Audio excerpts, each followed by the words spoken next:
Welcome to the Stuff is Stuff Xbox 360 Challenge. Tonight is game number 6, part 7. Should be the finale of Might and Magic, I believe. It's feeling like we're getting closer and closer. This is my first playthrough of this game, so I can't say for certain, but just based on the story stuff that's been going down, it feels that way. But yeah, if you haven't checked it out, stuffisstuff.com. Go check it out. We're 7 hours in. 7 hours in. First and foremost, before I get too deep into playing, I just want to give a shout out to Young Games 916 and Retro Connection on Instagram. If you have an Instagram and you're not already following these guys, they left this morning for a trip across the United States to hunt for games. They're going to be doing live claim sales on the road, and they're just traveling through the US hunting for video games. Definitely follow their journey. I know they're documenting it. They're doing live videos on Instagram. I'm sure stuff will show up on Young Games 916 YouTube. So yeah, definitely go and check them out. Follow those amazing humans. They're on an awesome journey. It's gonna be great. It's already exciting. They just started this morning. It's already exciting. So do that. That being said, speaking of YouTube, if you haven't already checked out my YouTube, I know Twitch will only let you have so many videos up. So definitely go to the YouTube. Everything will be archived on my YouTube. Let's see. Cheers. Dude, thank you.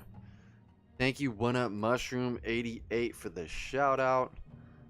I'll go live real quick on. Let's go live. Live on Instagram real quick. We're going to go live on Instagram. This should be the finale, so let's try to get some people in here, because the way this works is when I beat the game, the people who are in here can enter a drawing to choose the next game. So especially if you have stuff points from hanging out here, PP strips as they're called. If you have PP strips, yo, that white Vic, then be here, because you could possibly choose the next game. Nutta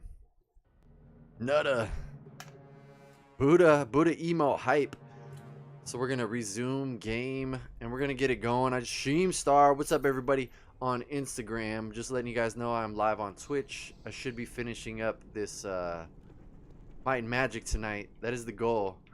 I don't remember what I was doing because it's been a week since I played, but I do remember that I'm able to turn into a demon and go crazy. Sup, man? Sheem, let me know how that Saints Row is. Enjoy it. Enjoy it, brother. I know you have fun playing that bad boy, and I'll see it in November. ARG, what's going on, ARG? I'm just over on Twitch playing some that 360 challenge. How's it going? Oh, I can't block that. Yeah, I gotta remember how this game works now. Let me just tickle fingers this jerk water. Let's see. Tickle fingers. Do I right bumper? Oh, nope. I'm gonna die. Oh, I shot him in the dang dang. I shot him in the dang dang. Alright, let's recover real quick. Good, ARG. It is going good. It's been a while. It's good to see you. Teflon. What's up, Teflon? Teflon just showed up on Twitch. How's it going? Yeah, I'm going good, ARG. I've been incredibly busy, but there are worse things to be. You know, I could have idle hands and not have anything to do, so I'm blessed with busyness, I suppose. I don't remember, was this where I was running from the snake thing, or did I just ride this gondola down? I guess we're gonna find out. There was like this giant thing that was trying to kill me. Bruno, what's up? Young Games 916. So yes, Young Games in the flesh. As I was saying before we started, be sure to follow Young Games 916 and Retro Connection on their journey across the US. They are out hunting, not just your average everyday game hunt. They are hunting across the U.S. They're starting in California and just riding. Retro Amp, what's good? Retro Amp, you are inspiring me. I already have so many projects that I can't keep up, but you make me want to get into some more craziness. I need to find the time. I think the problem, I think my problem, maybe not the problem, my problem is I have too many things that I like to do. There are too many things that I enjoy and not enough hours in the day. And at some point I need to decide to focus. I mean, this is not going away. The Xbox challenge is not going away. I'm finishing this. Even if I'm 65 years old when this is over. This is like almost a retirement plan. G-Rolla, what's good? How's it going, G-Rolla? Brad W, Brian Padawan. We are live on Twitch. Yeah, come hang out on Twitch if you got it. How's everybody doing? Happy Friday. Oh, I'm gonna try not to die here. Let me refill my mana. Where are my mana potions? There they are. Found them. Nintendoink. What's up, Nintendoink? Dude, ARG for sure. Have a good one. Thank you so much for hanging out, checking in. I will hit you up. I'm on the same boat. Just keep buying and buying. Yeah, so it's like not even necessarily just the buying of games. It's that there are, oh, shenanigans. Oh, just kidding. Whoa. Okay, focus. There are it's not just the games aspect. It's that I'd like to do a lot of things. Like, you know, there's art, there's this project here. I have a regular job. There's kicking orcs onto spikes. That's really fun. Ooh, you just hit your friend, buddy. Hit your friend, buddy guy. Oh, yep. Oh no, not enough stamina. Yeah, I still got him. Get those dudes on Twitch, right? Everybody, whoa. Okay, I almost died there. Everybody needs to jump on a Twitch and come hang out. Whoa, whoa, whoa, whoa, whoa, whoa, whoa, whoa. Because, yes, so I think I'm getting near the end of this game, and when I beat the game, I will open up the drawing. You can use your points for hanging out in the Twitch, and whoever wins the drawing, like, there's no money, no monetary cost. All I ask is that you come hang out. Just spend your time with me. You don't even have to be here if you don't want to. If you just want to pull up the stream and support, I don't know how, like, if you don't stream, dude, same username, Retro Amp. Yes, stuff is stuff. I am stuff is stuff on Twitch, but it's stuff underscore is stuff underscore is underscore stuff on Twitch. There's also, if you go to stuffisstuff.com, there's a link to my Twitch on there as well. But yeah, like, I think if you don't stream on Twitch, you might not understand how much it helps small streamers just to have the stream up. Like, if you can't hang out the whole time, ideally I would rather you hang out, and, you know, I'd like to sit and talk and do silliness. Just be nonstop silly 24/7. That would be the ideal. But oh, I forgot my demon form. I need to remember I can transform into a demon and just murk all these fools. Oh no! But yeah, ideally I'd like you to hang out, but if you can't hang out, that was a trap.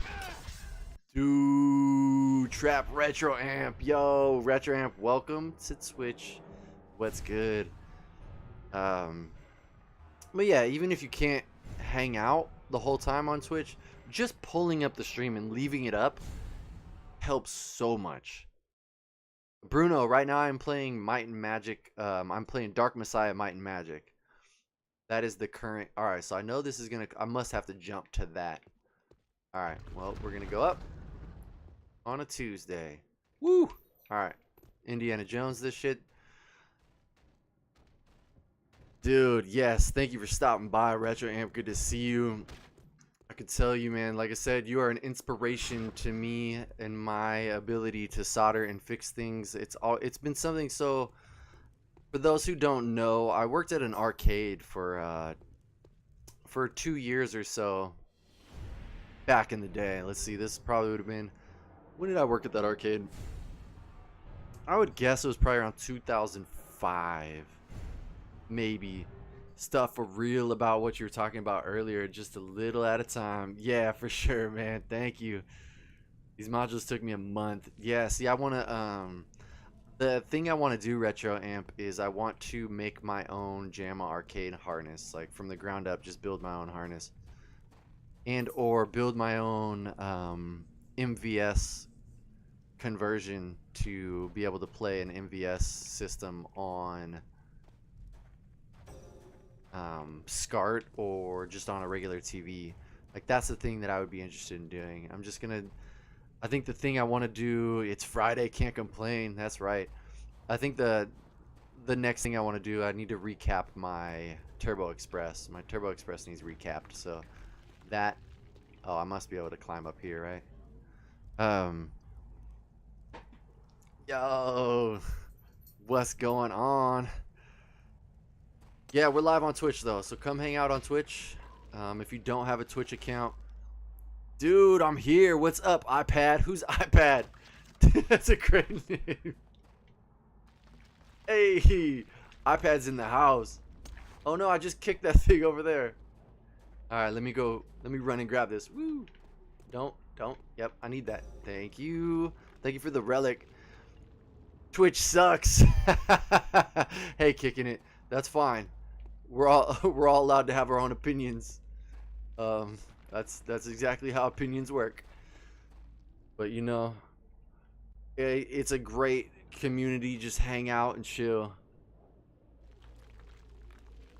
Oh, iPad is Bruno. What's up, Bruno? Welcome. Quality claim sales. What's good? Just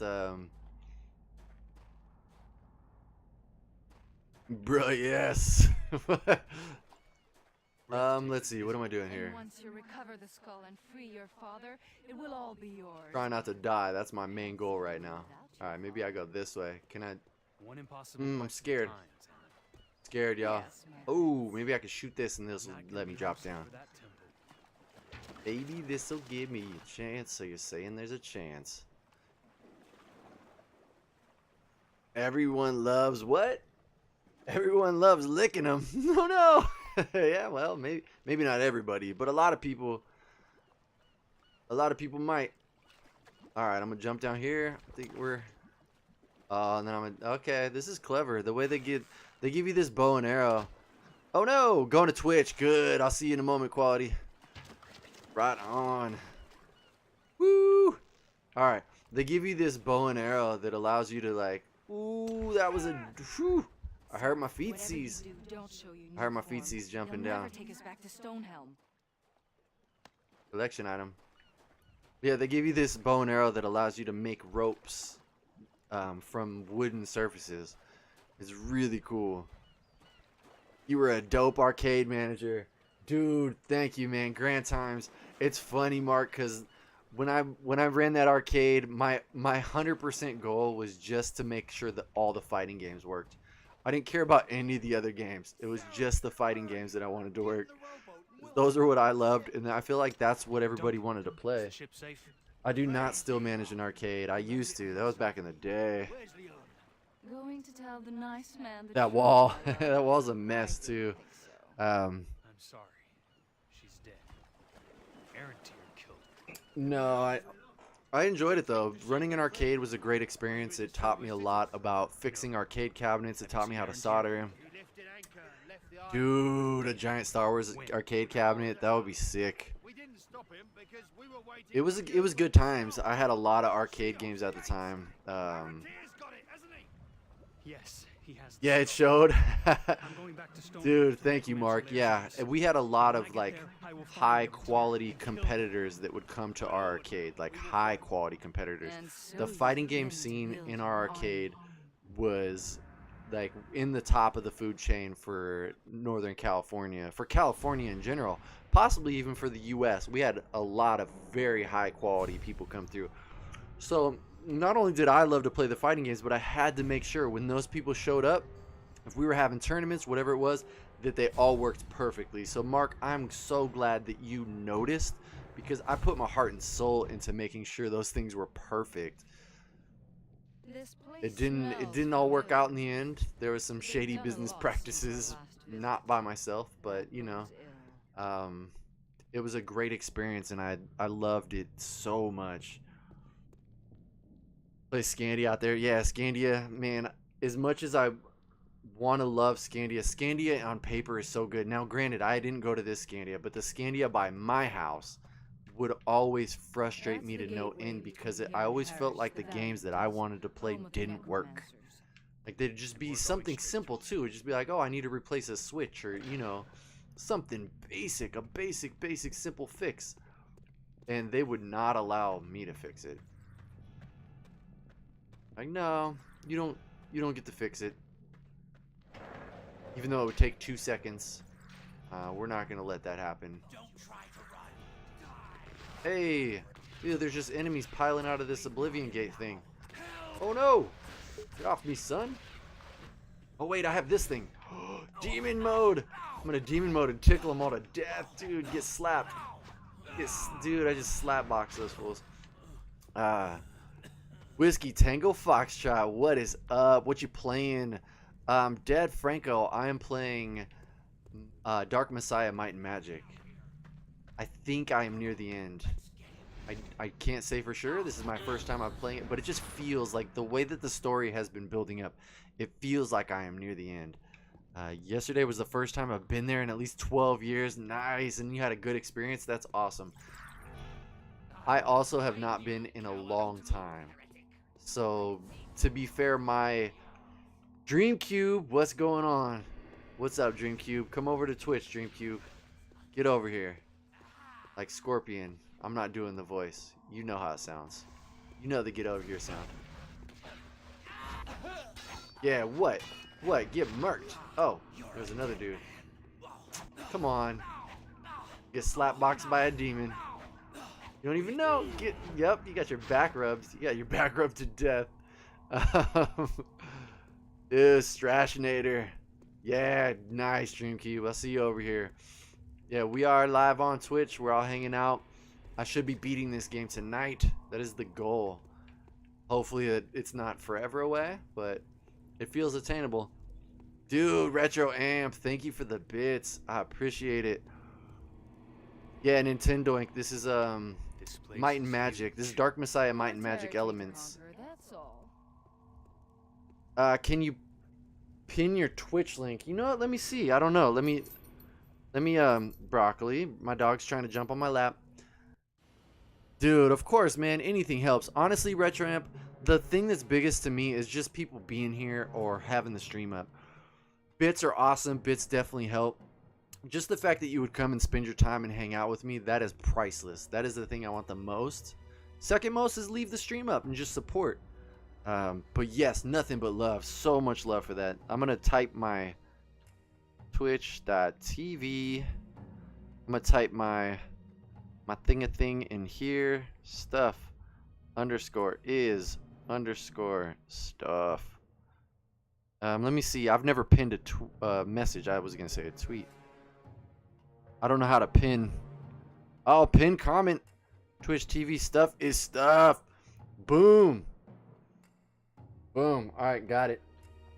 Yes. So, like I was saying, if you come and hang out in the stream, whether you're here or not and you have the stream up, you gain points. And then with those points, you can enter a drawing to choose the next game.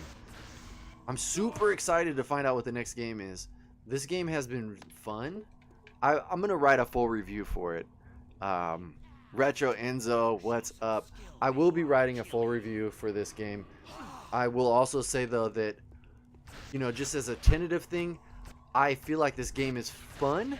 I feel like it's not without its problems. Like, dude, I have tons of mana.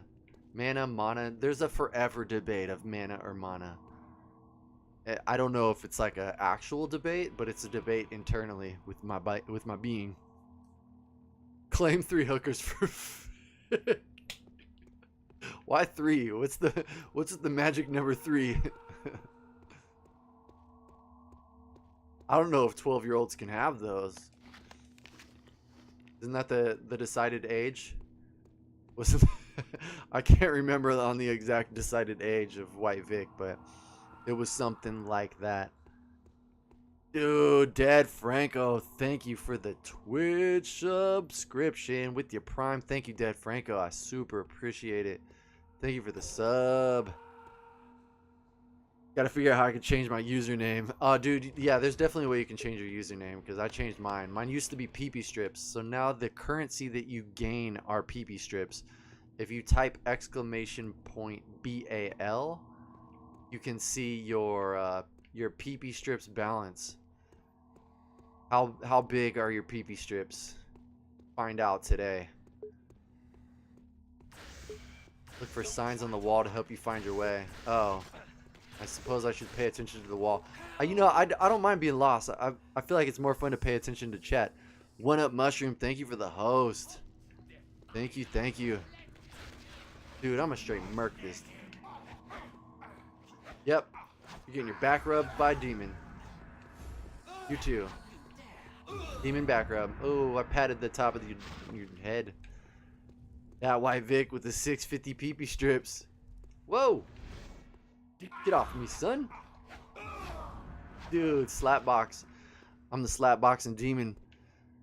What's going on? Mark joined the Twitch stream, doing things around the house. Nice, dude. Thank you, Mark. Like I said, just having it up. Dreamcube. Hey, yo. What's up, Dreamcube? Welcome. Welcome to the Friday Night Madness. Dude, how excited is everybody for the Young Games Retro Connection trip across the U.S.? Like, that is so hype. It's crazy. They already started their journey off this morning with awesome pickups. Awesome pickups. Have you guys left Sacramento yet? Hey now. Oh, it's Dreamcube. Uh-oh. Uh-oh. Them are fighting words. Let's see, what does this say? To the east quarters. I don't know where I'm supposed to be going. A lot of times this game will lead you by the way of telling you things, but I'll be engaged in the chat and just miss it. There was one point where I was very lost for probably way longer than any human should be. Ooh, but I'm not a human now, I'm a demon, that's right. But yeah, I was lost for a minute. I hope they don't come through Utah. Scene is garbage out here. It's a real struggle for me. Okay, well, that's kind of a... Like, that's actually helpful. That information is helpful for them, because then they might avoid Utah. That's unfortunate, man. There are definitely dry spots. Or there's just spots, you know, like... Here, there's definitely things to be had. There's things to find out here, but... You have to be fast and you have to be on top of it. There's so many times where I offer people something and then somebody else comes in and swoops in with a higher offer, and I'm like, what am I gonna do? I don't want to get into some weird tangential bidding war. So, like, generally speaking, I just move on. To the portal! To the portal! Wait, to the portal I came from? This is the portal I came from? I got questions. Flea markets, man. Flea markets are where it's at. I love flea markets. I mean, granted, even flea markets now have there are a lot of people at flea markets, a lot of resellers at flea markets now, and so the resellers will for sure try to get to the stuff early. Oh no, I didn't kill him. I was wondering why I didn't heal. I need to heal. I need to kill this guy so I can heal. Excuse me. Thank you. Spank your body while you're on the ground. Oh no! Oh no! Dude! No, no, no! No, no, no! Okay, okay, okay. Ooh, he's hurt. He's hurt. Let me heal. Dang, I almost died as a demon. Oh no! Not almost. Okay, tickle fingers. Tickle fingers. You're gonna get tickle fingers because I cannot afford to die right now. And then I'll switch to demon hands and spank you for health. Alright, switch back. Switch back. Tickle fingers. Tickle fingers. Sorry, chat. I am, okay. Boom. I got that heal. I got that heal. Alright. Woo! That was a close one. Just running my new modules. Nice. About to go out to dinner, then bowling. Enjoy. That's awesome. For sure, enjoy. Getting home from walking the dog. Nice. Oh! Whoa! Okay, bow and arrow guy. And or girl. It's really very hard to tell what gender you are. I'll just bow and arrow human. We'll just keep it nice and simple. I'm gonna throw the bow and arrow human off the side though for being a jerk. There you go, bow and arrow human. You earned it. What's in here? What's in the light room? Dude, 14 viewer hype. Thank y'all so much. I love you. Love y'all so much. Just the fact that you would spend even a moment of your time on a Friday night with me is amazing. Absolutely amazing. I got this cup here. Cup full of happy. But yeah, let's see. First to be it, this probably tells me important information. Share the stream on IG if you can, dude. Thank you, Young Games. Shout out hype. I'm just gonna get it rolling. People popping in the Instagram, and they need to come hang out on Twitch if you're in the so this is back to the portal. This is the portal I came through. This is definitely not an Oblivion Gate for sure. Definitely not an Oblivion Gate. All right, I just went in a circle. Maybe I'm supposed to go. So that's where I came from. I went in this big doo-doo circle. Maybe I need to go to that east. It's popping in here for sure. Oh, I can only open some of these. Find a black orb to open the necromancers. Dude, it is popping in here. Yee! Thank you guys so much. I can't say how much I appreciate it. Like, there's no words in my body that will fully express it. Collection item. Dreamcube's still trying to figure out who I am. Oh no. That's great. Dude. I want to read all the things, but I'm kind of at that point where, like, I think what I was saying earlier, I don't know.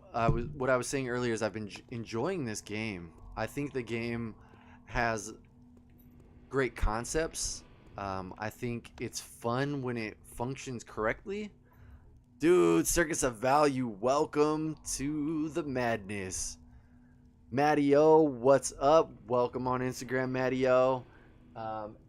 STJ, welcome. We're hanging out on Twitch. Twitch is pinned to the bottom there. Doctor, what's up, Doctor? We are hanging out on Twitch, so come hang out on Twitch. Young Games, yo.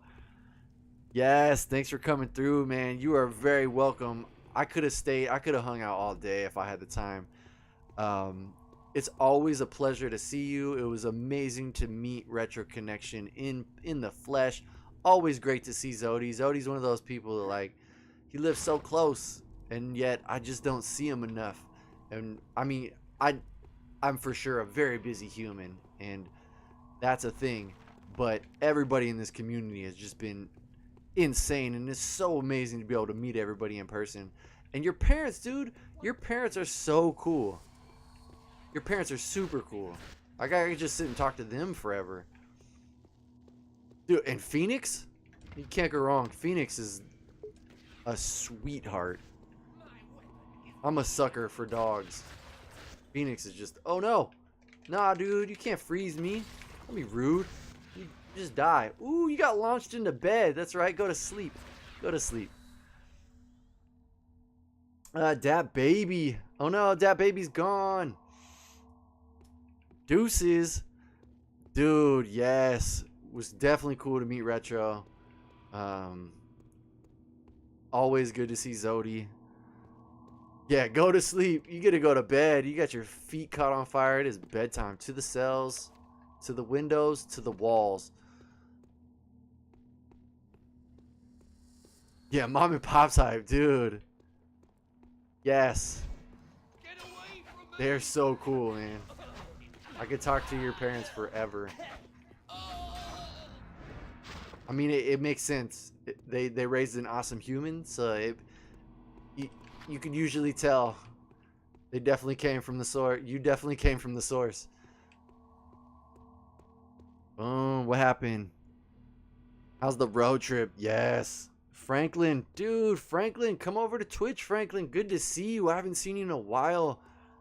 Hey, Franklin, you need to give me a list of the Need for Speed games that you already have. If everybody doesn't know, Franklin collects Need for Speed specifically. Retro, graded, and faded. What's up? So Franklin primarily collects Need for Speed games. You know, he's very quiet. Doesn't talk a lot. Always pleasure to see him. We need a list so we can help Franklin complete his Need for Speed collection. We need a Phoenix emote. Yo, give me a good solid picture. Kevin, Young Games, send me a good solid picture of Phoenix and I'll draw a picture. Watching but cleaning. Dude, no worries. Thank you, DreamCube. I appreciate it. Oh, what was going on here? I guess I'm fighting you now. I don't know if I was supposed to, but they seemed too easy to kill. Like maybe I wasn't supposed to kill them.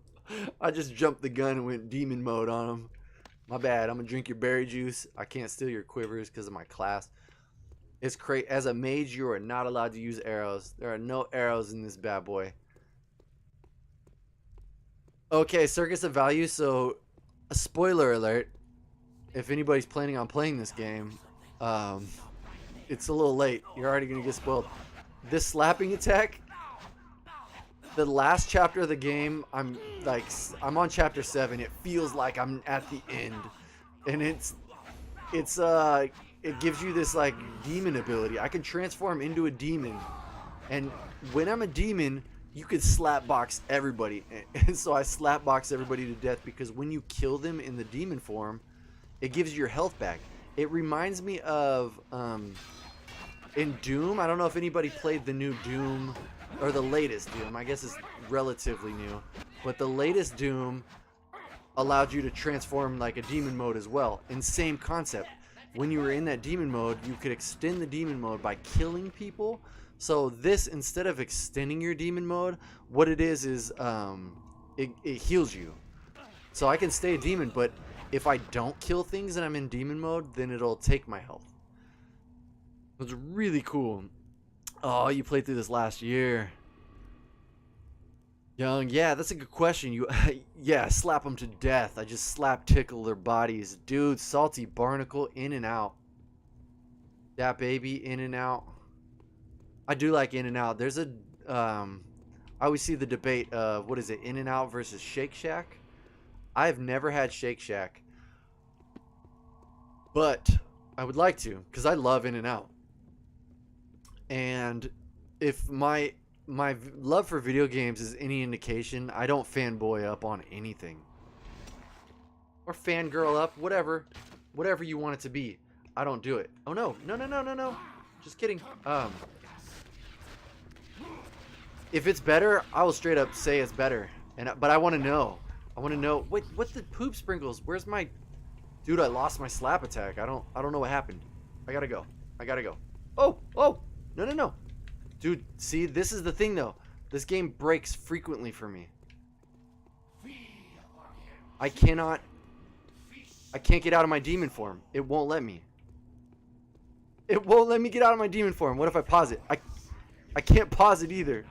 I'm just gonna lose progress right now because I'm like, oh no, dude, what?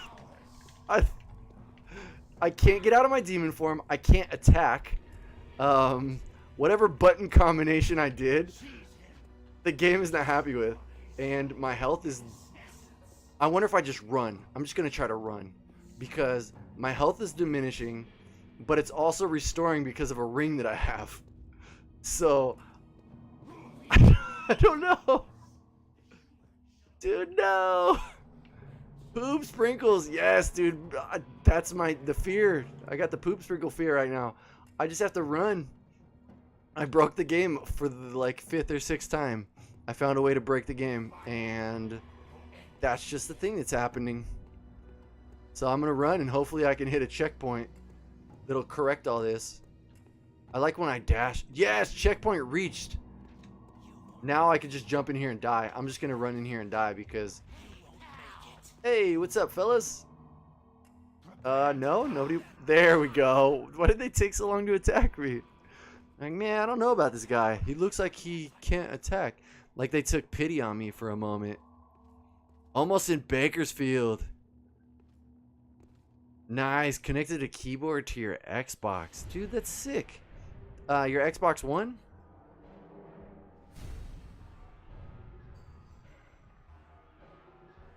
But yeah, I don't know if any of you have had both Shake Shack and In-N-Out. I am very curious. to those of you who have had both, I'm curious in two things. Oh no, I'm curious of two things. Dude, my checkpoint is broken. Oh no. It saves me with broken skills. This isn't real life. This isn't real life. I'm gonna have to do everything I just did over because the game is broken. My playtime in this game is way longer than it should be. In the 1X. Dude, that's sick. RetroAmp keeping the stream up, heading out. Thank you, RetroAmp. Thank you. I super appreciate it, man. Whatever you're doing, have fun. I still, look at, I start, I can't pause it. I can't switch out of demon mode. I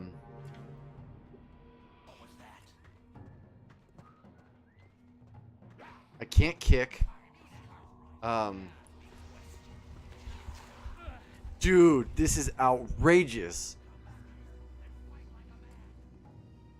So my checkpoint is broken. I just have to start over. I guess we're starting over. We're doing this again. Run it back. This has been my experience with this game. So I do enjoy playing the game when it works. But when it doesn't work, it's very frustrating. It's like it didn't expect me. What happened was I switched to demon mode, and at the same time as switching to demon mode, I accidentally hit up on the D-pad. And when I hit up on the D-pad, it switched me. I was in demon mode, and you're only supposed to be able to slap tickle everybody in demon mode. But at the same time as pressing it, whoa, that dude just chucked. I was going to throw him off, but he just fell on his own.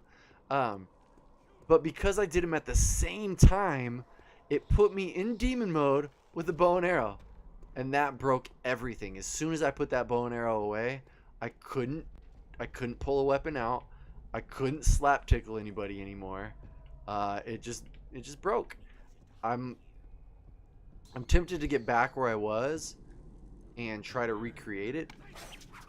But until then, now at least I remember that I have this fun demon ability that allows me to slap everybody. Grip's so good, make you want to slap an ogre. It's an orc, but you know. Whoa! Oh! So if whoa, that's a thing. So one up, you played this fairly recently, you said? Let's see, when did you say it's gone now? Oh no!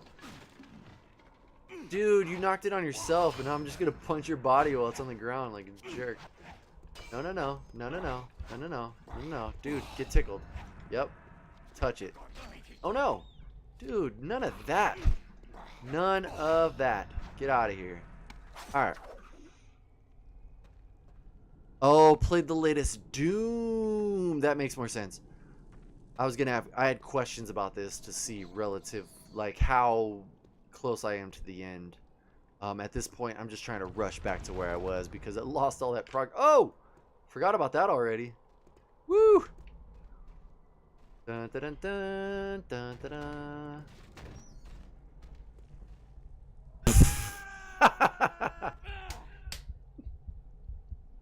Oh man, never a dull moment here. That's for sure. Never a dull moment. Retro Games Rick is about to jump on Twitch. Happening. I should just plug my phone in and leave the Instagram stream up.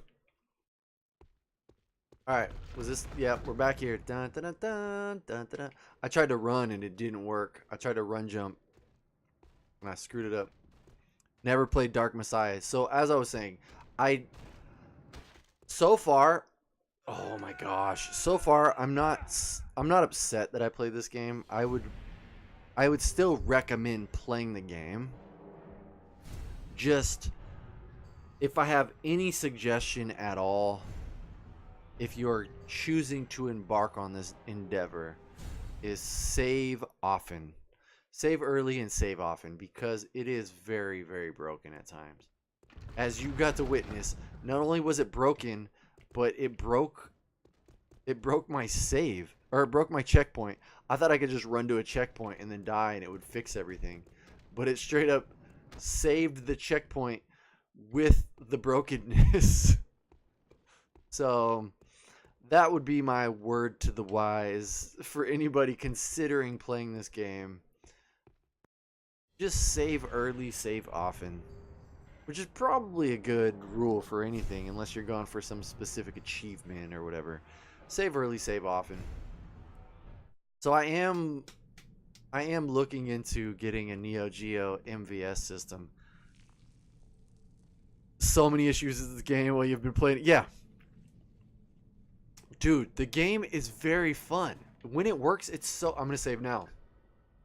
Simply because I was talking about it, I'm going to save now. If I'm going to talk the talk, I got to walk the walk. It's like that rule number 2 thing. You can't just say rule number 2 and then never give back. It's very... I feel like this game, if somebody took the time to correct... Like, maybe on PC. Maybe on PC there are... I want to play Metal Slug. Dude, okay, White Vic. So, I'm talking to a guy... I'm going to trade him a couple NES games and some monies to get an MVS with Metal Slug, White Vic. So when I get it all hooked up, you're more than welcome to come over. We can play it. I'm super down to play it.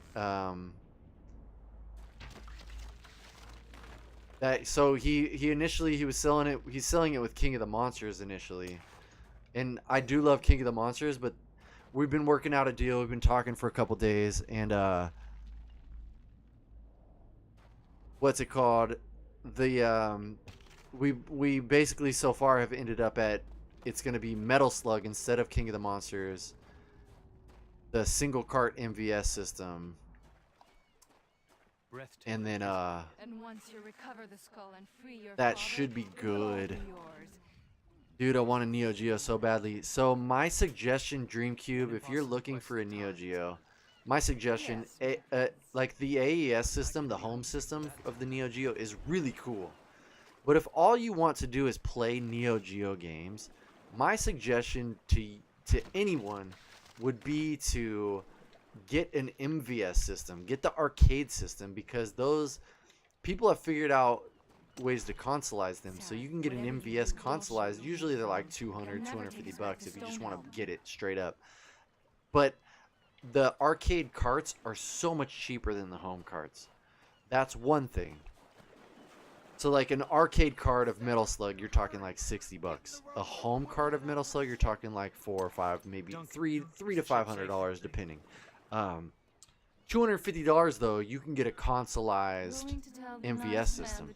The better way to do it is to get a used, find just on the hunt, be patient, get an MVS system, and then you can buy the adapter to make it a console. It's not going to look as pretty, but the adapter generally runs about $100, and the carts are so much cheaper. And the arcade boards will recognize whether, like, you can language select, so you can play everything in English. Everything that came out in the US you can play in English because there's just a language select option. And so you begin to build your army. So my Neo Geo that I have, my home Neo Geo, is region free, and I can also, if I put in a cart, I can play it in English.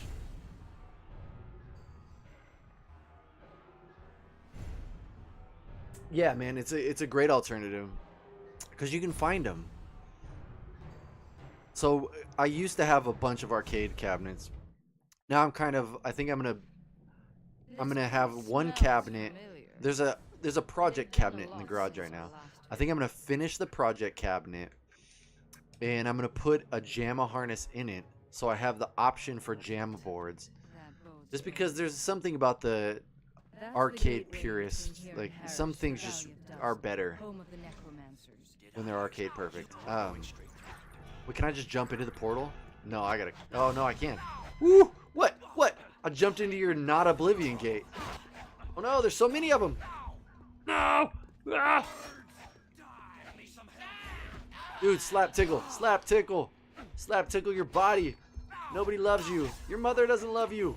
Don't block. Don't block. Don't block. Don't block. Just let me tickle you to death. I need the help. It's for a good cause. Thank you. But yeah, I don't even know what I was saying before I got in a slap fight. They also, so like if you want a multi-cart, like let's say you wanted a Neo Geo and you want to play the games on original hardware, because whether you're emulating or not, everything runs better on original hardware. Whether it's a flash card or whatever it is, it runs better on original hardware. It just always does. The MVS will not read console carts. There are adapters. There are adapters like you can get a adapter for the home console. The adapter for the home console is called a Magic Key. I want to say they cost like $150 or so. You can get a Magic Key and play arcade games on your home console. That's another thing that I was thinking. But the flash cart for, like, if you want an EverDrive type thing for a Neo Geo home console, you're looking like, I don't know, upwards of $600. You're looking around $600 about if you want a flash cart for the Neo Geo AES. If you want a flash cart for the MVS, it's $100 maybe. Yeah, see, $400. That's crazy. Dude, $400 for a flash cart for the AES. It's tempting. It's very tempting. Locked? But There's certainly an object to open it. I think at this point I just want a JAMA cabinet because I miss having JAMA boards. I had a lot of JAMA boards back in the day. It's insane. They're super expensive. 400, dude. Last I looked, they were more than 400, but it's been a while. So, oh no, did I just break it? Oh, I thought I broke it again. I just saved it. Okay. MVS all around though. The MVS is all around cheaper. And so then the other suggestion I would say, if you're in the market to get a Neo Geo like arcade system, yeah, just playing the Pi right now. Hey, that works too. But if you're in the market for a Neo Geo system, my biggest suggestion would be at the very most, get a 2-slot. Don't get anything more than a 2-slot. It's tempting to get a 4-slot because, you know, you want that selection option. You're like, oh, I have 4 games. This is really rad. But just from experience, the 4 slots, generally 2 of the slots end up going bad. Oh no, oh no. So most of the time when you find 4 slots used, 1 or 2 of the ports don't work. Now granted, if you're someone like RetroAmp, I'm sure you could fix it. I'm sure it's a fixable thing. But if you don't know how to fix things like that, or don't have the interest to learn, just stick with at the very most a 2-slot. I prefer the 1-slot. From my experience, they have the highest rate of what's the word? They just seem to last the longest. They're the most reliable in my opinion from what I've seen.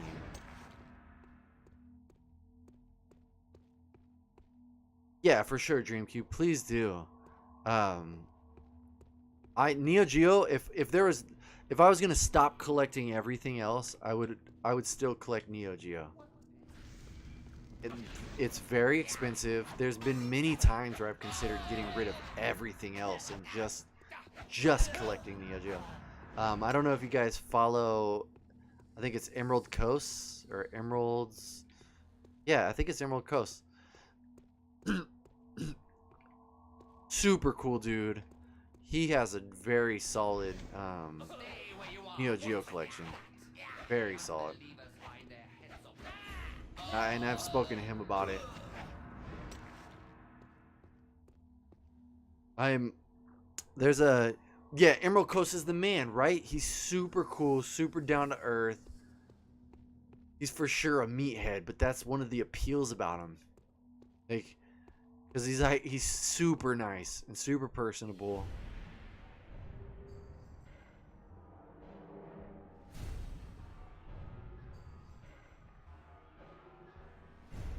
Dude, might be abandoning GameCube for Dreamcast only. So, I've definitely gone through. I'm trying to downsize the collection because I need room for 360 games, right? Um, yeah, too hard for both systems at the same time. No, that's for sure. Because I wanted to collect probably two of the most difficult systems to collect for at the same time. I love collecting for the DS. The DS is probably one of my favorite systems, like newer systems to collect for, just because the carts, or not, the cases are super small and super cute, and they don't take up a lot of space, but there's 2,000 something of them. That's crazy. I've already chosen a crazy thing by deciding to collect every 360 game, and then to make it crazier, I've decided I'm gonna play them all and review them. Like, there are definitely days where I'm like considering the things that I've decided, and it sounds insane. The scope of this project is crazy on paper, but it's a passion project. Oh, shenanigans! Oh, good thing I saved, because that dude worked me. Don't do it, Vic.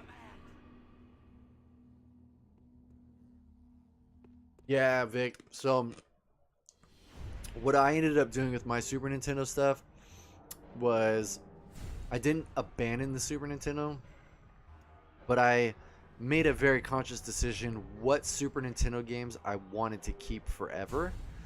And my goal is to get those games complete, like CIB as possible, and everything else is just going to go. Yeah, it's hard to part with anything. It's true. So, like, most of my collection, once I started the 360 challenge, I started to downsize. And at this point, most of the things that are left, like, I've whittled down the collection for each console to titles that I truly love and that I would love to play again. Like, that's what I have at this point. And so it makes it very difficult to part with anything. But at the same time, like, I do need space. I definitely need the space.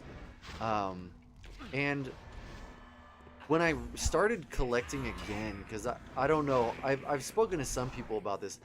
Around 2008, maybe 2008, yeah, probably about 2008, maybe it was 2007, I lost my entire collection. I'm not going to get into why, because really the details don't matter. The point is that I lost almost my entire collection. And when I decided a couple years later, I decided I was going to start collecting again, I told myself I was only going to get complete in-box stuff that I loved.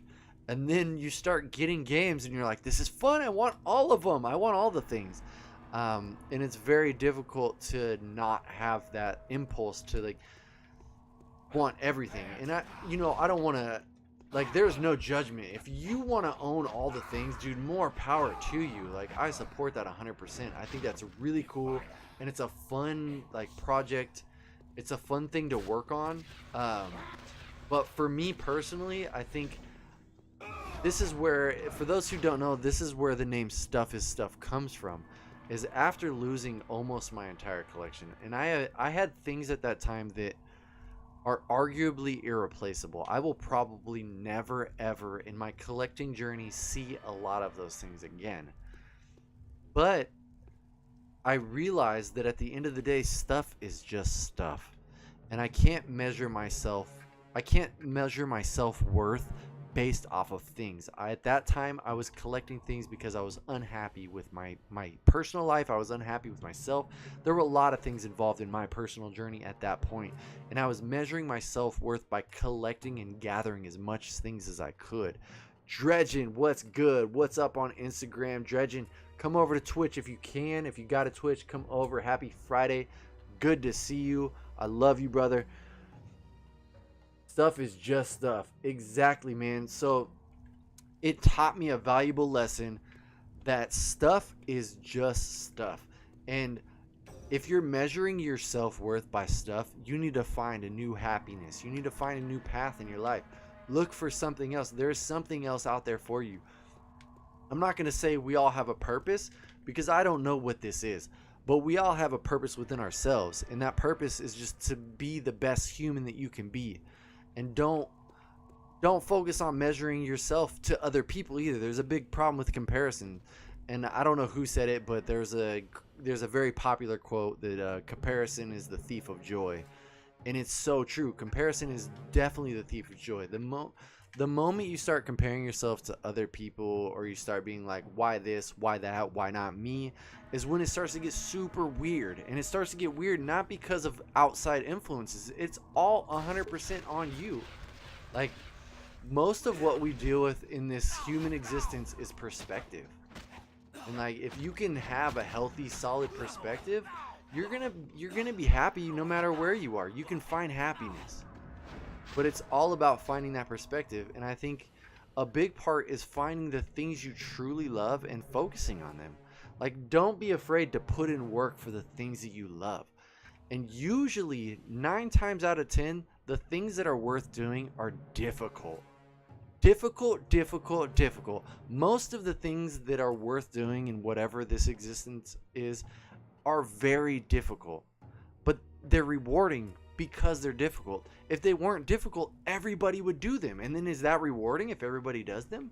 Like, this is one of the things I struggle with collecting. I used to be upset with, when I was very, there was a time in my life where I could not afford anything. I could barely afford to live. And I would get frustrated with the people who would just buy things for their collection. And I would judge them. But at the end of the day, I realized that I'm not, like, it has nothing to do with them. If they have the ability to get the things that they want and that what makes them happy, why should that bother me? I don't care. Because at the end of the day, it doesn't affect me. Like, that doesn't affect my journey through life or whatever this is. And I can't bother myself with other people.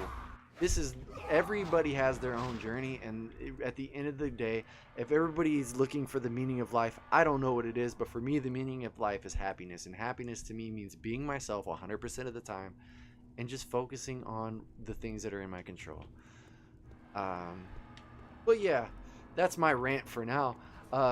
My big suggestion though, and I'm not the dredging, yo, welcome. I'm not the authority. Yo, key cow. Happiness is major key, but I feel like happiness is your perception of your reality. Happiness, retro games, Rick, yo, what's good? Happiness usually comes down to how you perceive your own reality and how you react to what, hey, there's that black orb. That was the thing I needed. And how you react. How you react to things, because some things are out of your control. Some things are. And things are going to happen, things are going to come your way, and how you choose to react to them could change your whole perception on the entire event. Man, happy Friday, for sure. Happy Friday. Dredgen is a prime example. Dredgen, if y'all don't know, Dredgen is the man. He is the prime example of living for happiness and just paying it forward and living, like, every time I've ever interacted with Dredgen, it has been nothing but play. I feel like me and you need to hang out, man. What is this? I don't know what I got this thing for. I remember way back there. But yeah, good old Key Cow is the man, and you can tell if you've ever met Dredgen in person that he has nothing but the purest intent and has an amazing heart. Dude, yes. You already know. Dude, I do know, because every time I've ever interacted with you in person, it has been nothing but good vibes. 100% good vibes. And I think, like, that is what it's about. You could tell when people try or feel that hey, Mega Mint, hey, like there's an aura about people, and you can tell when people are relaxed and just are like, go with the flow, let's let it ride. Like that bleeds out. It creates ripples, and being around that is one of the healthiest things you can do. Just recently, I had an experience at jiu-jitsu, because I am a similar type of human as Judging, in the respect that I just go with the flow. I'm just gonna ride this out. I don't know what this is, but I'm gonna make the best of it, and I'm always gonna look for the good side of things. I'm always gonna look for the best parts of whatever this is. Like, even in a bad situation, there's an opportunity to learn from a bad situation. Yeah, man. Well, that's the hard thing. So the biggest thing, Dreamcube, is that everybody's not wired that way. Like, I can tell most likely Dredgen and I we're wired that way. Because I know my wife particularly struggles with the same thing, but it's just, there's a physiological difference between everybody, and not everybody is wired in a similar fashion. So agree, man. Helping anyone out in any way is, dude, yes, exactly, Dredgen. Helping people and getting things to people, or whatever it is, helping people in any way is forever satisfying, dude. And I appreciate that, man. If I am nothing else, I would love to be motivation to be more relaxed. But I also understand that we are all wired so differently, and there are definitely different types of personalities, and it's hard to battle with your own what's the word, like physiology, like to battle with the way that you are just built as a human, especially because it's not something you have any sort of control over. You are born who you are, and there are definitely, there are parts that you are a product of your environment. But my mom told me stories of me as a child, like memories I don't even remember, of me trying to explain to my mom that other people's opinions didn't matter, that we need to just be ourselves 100% of the time, and some people are going to be upset with who you are. And the best you can do with people who don't appreciate who you are, or don't, you have multiple options.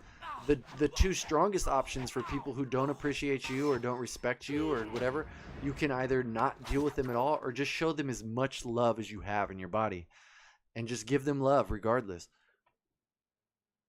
What's up? Don't move, buddy. That dude ran over, looked over his friend's body, and was like, "Don't move." I'm gonna save right now before I break the game. It's gonna happen, dude. Stress personified. So my wife is the same, Dreamcube. My wife is the same. I know One Up is the same. Very stress oriented, very anxiety. Like, that's just the way that she's wired. But that's one of the things I love about her. That's one of the things I love the most about my wife, is that she is the worry that I don't have. So because I don't worry about things, and I am convinced 100% of the time that things will always work out, I need that balance. I need that balance in my life. I need somebody to worry about things that should probably be worried about. Yes, there are things that she worries about that maybe shouldn't be worried about, but that's part of the package. Like, it's a big part of why I love her to death. Like, I totally need that. Like, just 100%. I need that. Let's see. I know we're working back towards a door that was like, "Hey man, you should open me with this." I missed what Vic said. Seeing you play Castlevania, I see. One Up was. I missed it. I missed it, man. But I know for sure. One Up and I would get along. Vic is another person, dude. White Vic. Every time I meet White Vic, I don't know if you do worry about things or not, Vic, but you give on a very chill like vibe, and I love it, dude. Thank you, One Up. I legit try to live 100% positivity. That is like, I'm convinced, like, I'm always looking for the bright side. I'm always looking for the good in people, and I'm very forgiving as a person. I don't hold grudges. I usually, when something upsets me or somebody upsets me, I spend a lot of time analyzing where maybe they're coming from and why this, like, that interaction occurred in the first place, and maybe even what I might have done to cause it to escalate. Like, it's just how I operate. I'm very, very analytical at the end of the day. And I also don't like anybody to be upset. And that was it's still probably the biggest hurdle for me, as being somebody who, my goal is positivity. My goal is to, like, I want everybody to be happy, but that's another thing my wife has been very, very good at teaching me, is that sometimes people need to be upset. Like, there is a healthiness to being upset. Like, being upset is not always a bad thing.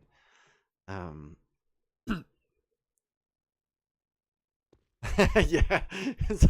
Yeah, but to be fair, like, the time you were pissed off at Ford was a very reasonable reason. Like, I will tell you the times that I've, like, I will not say I'm perfect. I get upset too. I definitely have moments where I get frustrated and upset. Like, there's no way I could pretend to be a perfect human and, like, I'm always relaxed.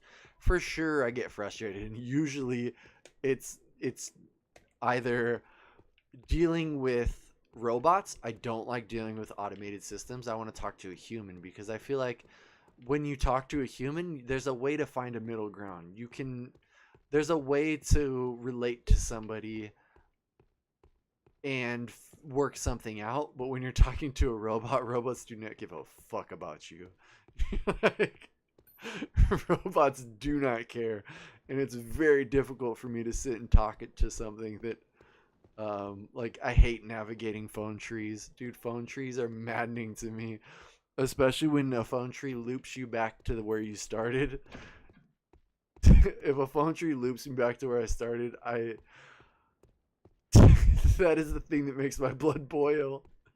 It's rarely, the things that frustrate me are rarely human interactions, because human interactions I can justify and empathize with where that human interaction went, like how it played out. But a robot does not give a fuck about you. There's no point in leaving until we know what Aaron. But have a human do everything costs more money. Yeah, no, for sure. The money aspect is true. One of the hardest things for me to do is only worry about things that I can control. Last year was definitely a hard year for me. But the top positivity, dude, yes, dude. That's good to hear, Dredgen. So that's one thing. So, and that's a thing. So, like, most of the things that are out of my control, I give zero fucks about. I will not give energy to most things that are out of my control. But robot phone trees are just like, they make me crazy. They make me absolutely crazy. And I recognize that it's a personal issue and that I need to just let it go, because I didn't design this thing. But they just do. All I want is to get to a human. That's it. Just let me get to a human. Let me get to a human and talk about it. Yeah, they really are, dude. Robot, like, I get the automation. I get why you would want to automate things. I get that there's a giant cost saving opportunity in automating things, but it's also, I don't know.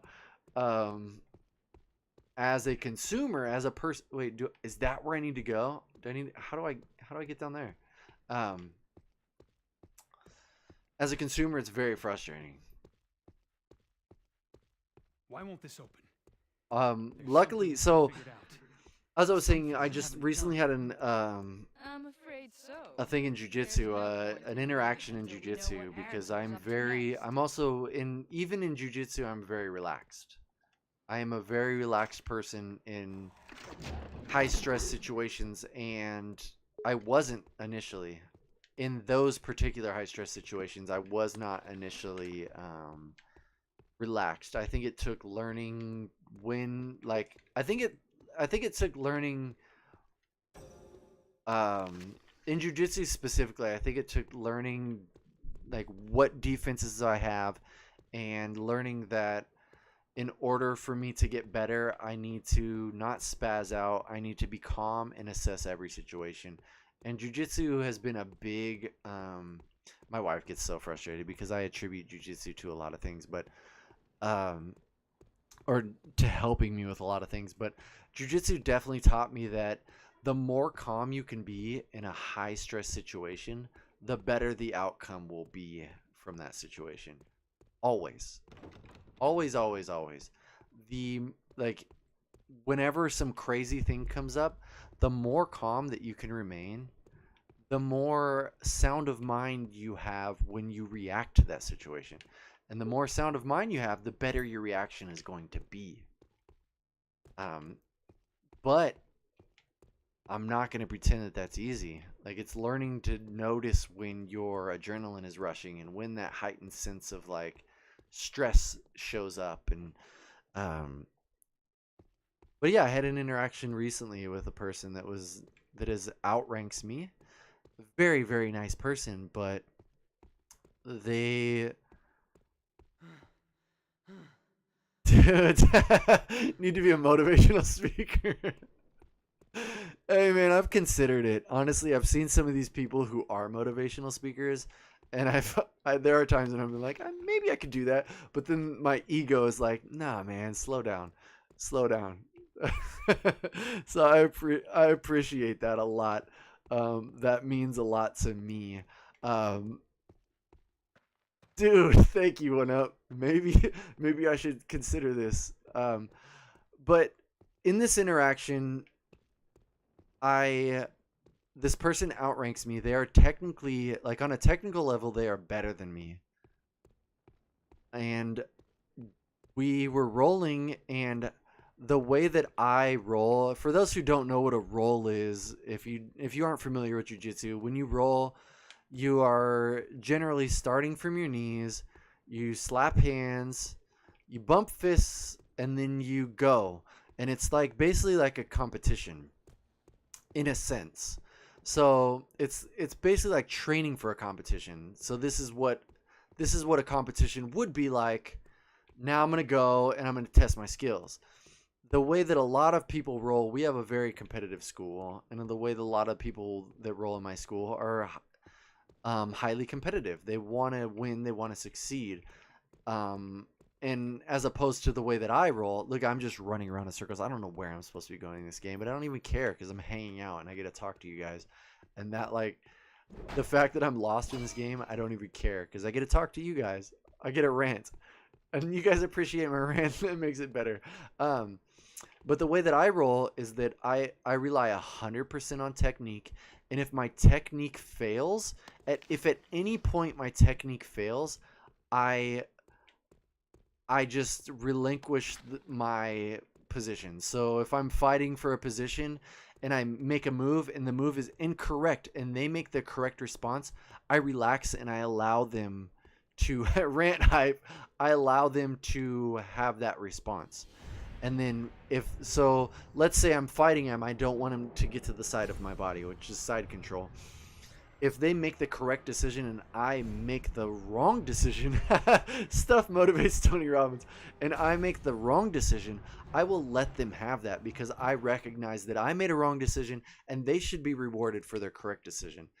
The way a lot of people choose to go about it is they will muscle and they will spaz out of that position to get back to a better position.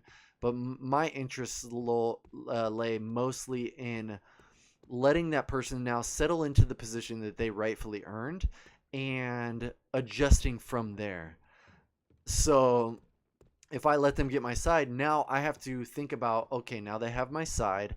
how do I correct this issue? And then once again, we go back to that. If I make a correct issue, I will get out of side control. If they make the correct issue or make the correct response to my attempt to get out of side control, I'm going to relinquish. I'm going to let it go, and I'm going to let them have whatever their new position is. Because my interest is not in... I feel like in sparring, there is no win. We're all learning together, and the only win when you're in a sparring situation is learning. That is your win. And if you're spazzing, you're not learning. You can learn from getting submitted. You can learn from getting passed. You can learn from so many things. But I think there's an ego issue. There's an ego that comes up that people don't want their ego hurt because you passed their guard, because you submitted them. And I fortunately have found a way, mostly, there are times, but mostly I've found a way past the ego issue. And my goal is 100% technique. I don't care about ego. I want to learn. And not only do I want to learn and I want to be safe, and I want to keep my partner safe. So I had an instance where they had me in an arm bar. Or no, they had me in a triangle, rather. They had me in a triangle choke. And I just relaxed. I laid down to the opposite side of the triangle. I laid down basically in a position where they could not finish. Yeah, spaz equals not winning. Well, spaz equals not learning, and not learning equals not winning. There's levels. But yeah, I just calmly laid down to the side. They started working on an arm bar since they knew the triangle wasn't going to work. And I came up slowly and put my knee behind their back and forced them into a position where basically we were at a standstill, that there was no way they were going to finish an arm bar, and the only thing they could do was relinquish, like let go of the triangle.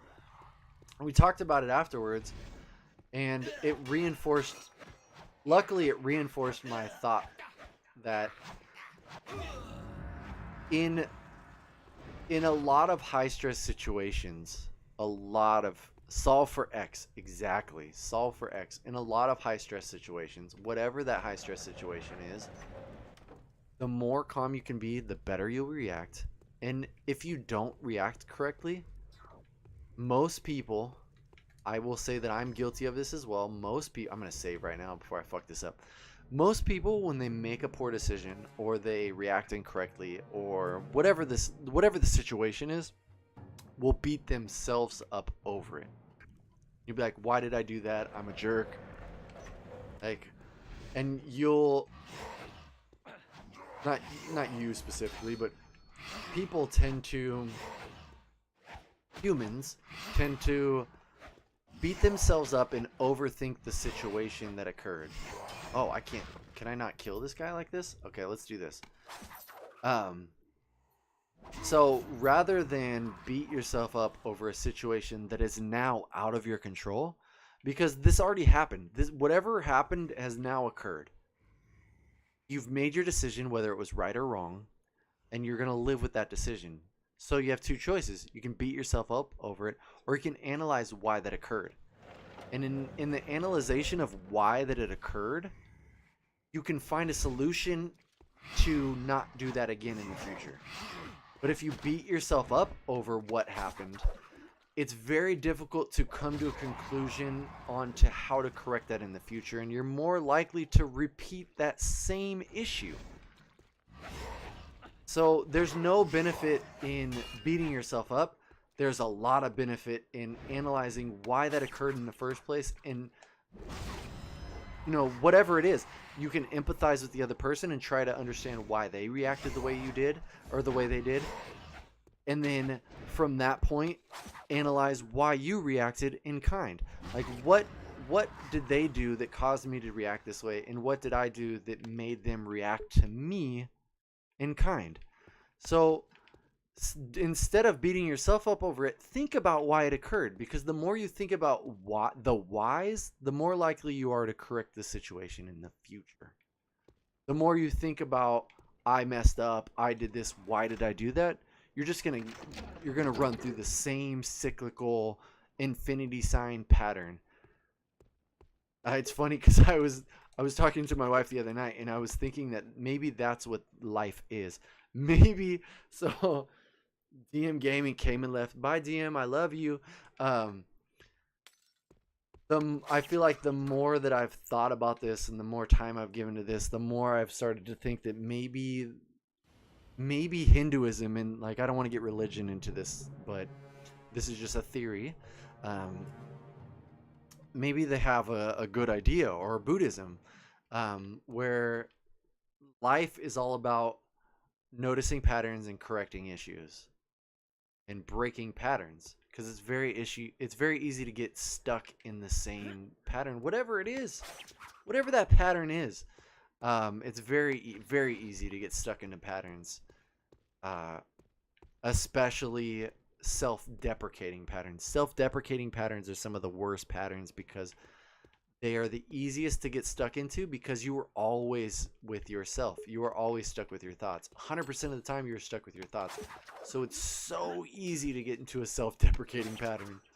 All it takes is one little thing to come up and you'd be like, man, why did I do that? Why did I make that decision?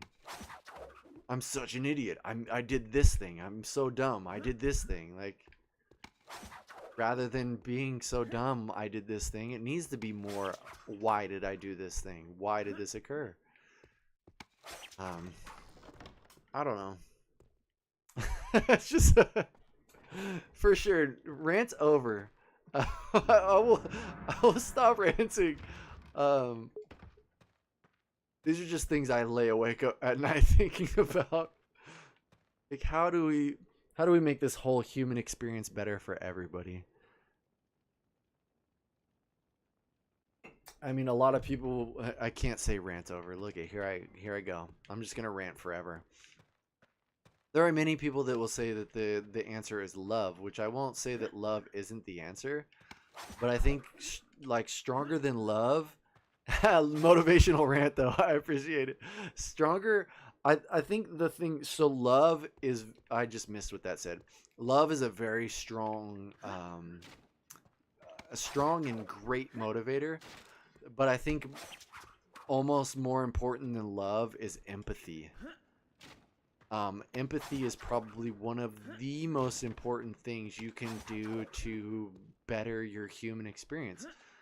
Being able to put yourself in someone else's shoes and try to understand why they reacted the way they did, instead of just being upset that they reacted the way they did. Like, try to understand it and figure out why, because it will give you more forgiveness in your heart, and it'll also make you reflect on times that you maybe reacted the same way, and like, why did you react that same way? Empathy is huge. And that's one of the I think that's one of the problems with communication on the internet as a whole. Yeah, you still have stressors, for sure. Yeah, difficult as it might be, like, love is great, but there are still stressors, and I think empathy is one of the biggest the biggest keys to all of this. Like, the ability to analyze the whys, and realize that, like, sometimes you are the problem, and that's okay. Like, I know sometimes I am the problem. Yeah, it's a characteristic that's fading, and I think part of the issue, like, one of the big issues with conversations over text or on the internet, is that it lacks empathy, or it can seemingly lack empathy, and it can be very difficult to convey empathetic responses, because if somebody, let's say that I upset somebody online, and then I respond empathetically, but they read it in a tone that is upset because they are already frustrated with me. So now they read it in a way, like, they perceive it in a way that is like aggressive, or just like negative in any way. Like, it's all perception. So you could mean nothing but the nicest things in your response, and you could mean nothing but empathy, but they could perceive it in a weird way, which is why, like, I think that the internet is a great thing, but I think very few things will ever trump human interaction. I think about the difference, running an arcade. Like I said, I ran an arcade for 2 years, and there's a huge difference between playing games with people in the same room and playing games with people online. I think both are awesome. I think the fact that we can play games with each other online is insanely awesome. But there's a certain aspect of being in the same room as somebody. To be able to call somebody on their bullshit in person and like say things in person is huge, and it speaks to your character as a human. Like I 100%, there's nothing I will say to you online through a text, whatever it is, that I would not say to you in person. Because I mean, really, that's the way it should be. Social media makes it harder and harder to communicate. Yeah, and people put on a front as well. Like I'm not, this is not original thought, but there's a lot of, on the internet, you only get, for the most part, I'm not going to say only, but a lot of it, you get the best parts of people. You get the cheery things, you get the whatever, but it's important to also know we're all human, and we're all in this together. We all make mistakes. Every one of us. Even the most happy-go-lucky, positive people in the universe have bad days, have things that they made mistakes on, have moments where they doubt themselves. Like, that's all part of this human experience, and anybody who tries to pretend like that's not is a liar. Like, at the end of the day, it's a straight-up lie. Like, we're all in this same experience, and nobody is perfect. Everybody has different perspectives, and all perspectives are required to make this human existence worth it. Because if we all thought and like did the same things, how fun would that be? I appreciate that there are people who get mad. It's funny because when I worked retail, one of my favorite things was to help the people who were super upset. And it wasn't to be condescending. It wasn't to be like, oh, I'm going to get in an argument match with them.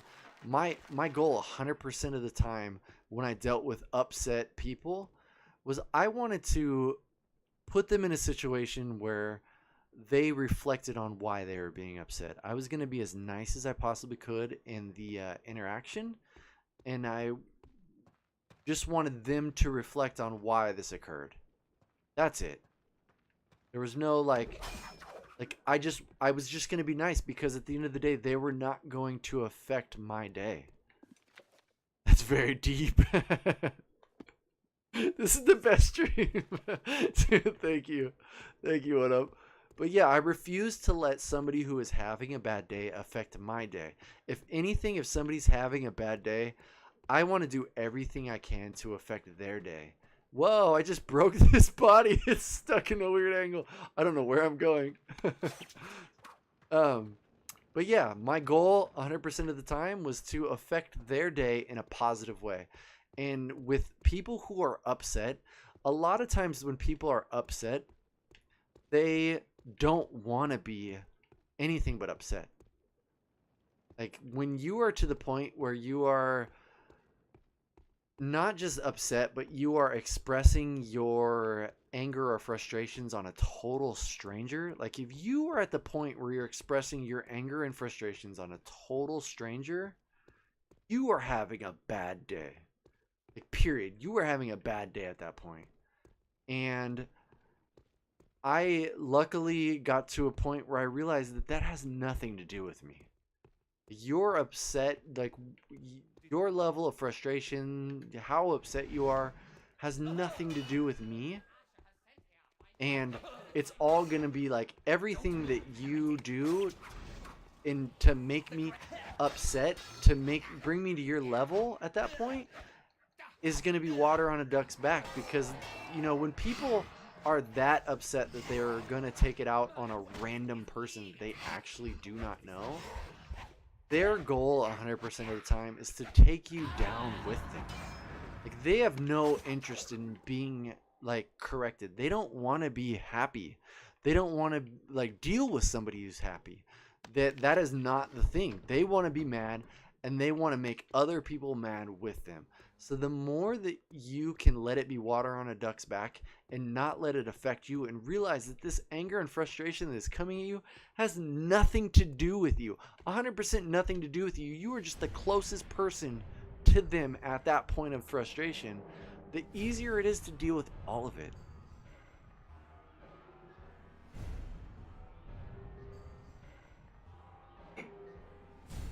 I always just tell myself this is probably the worst.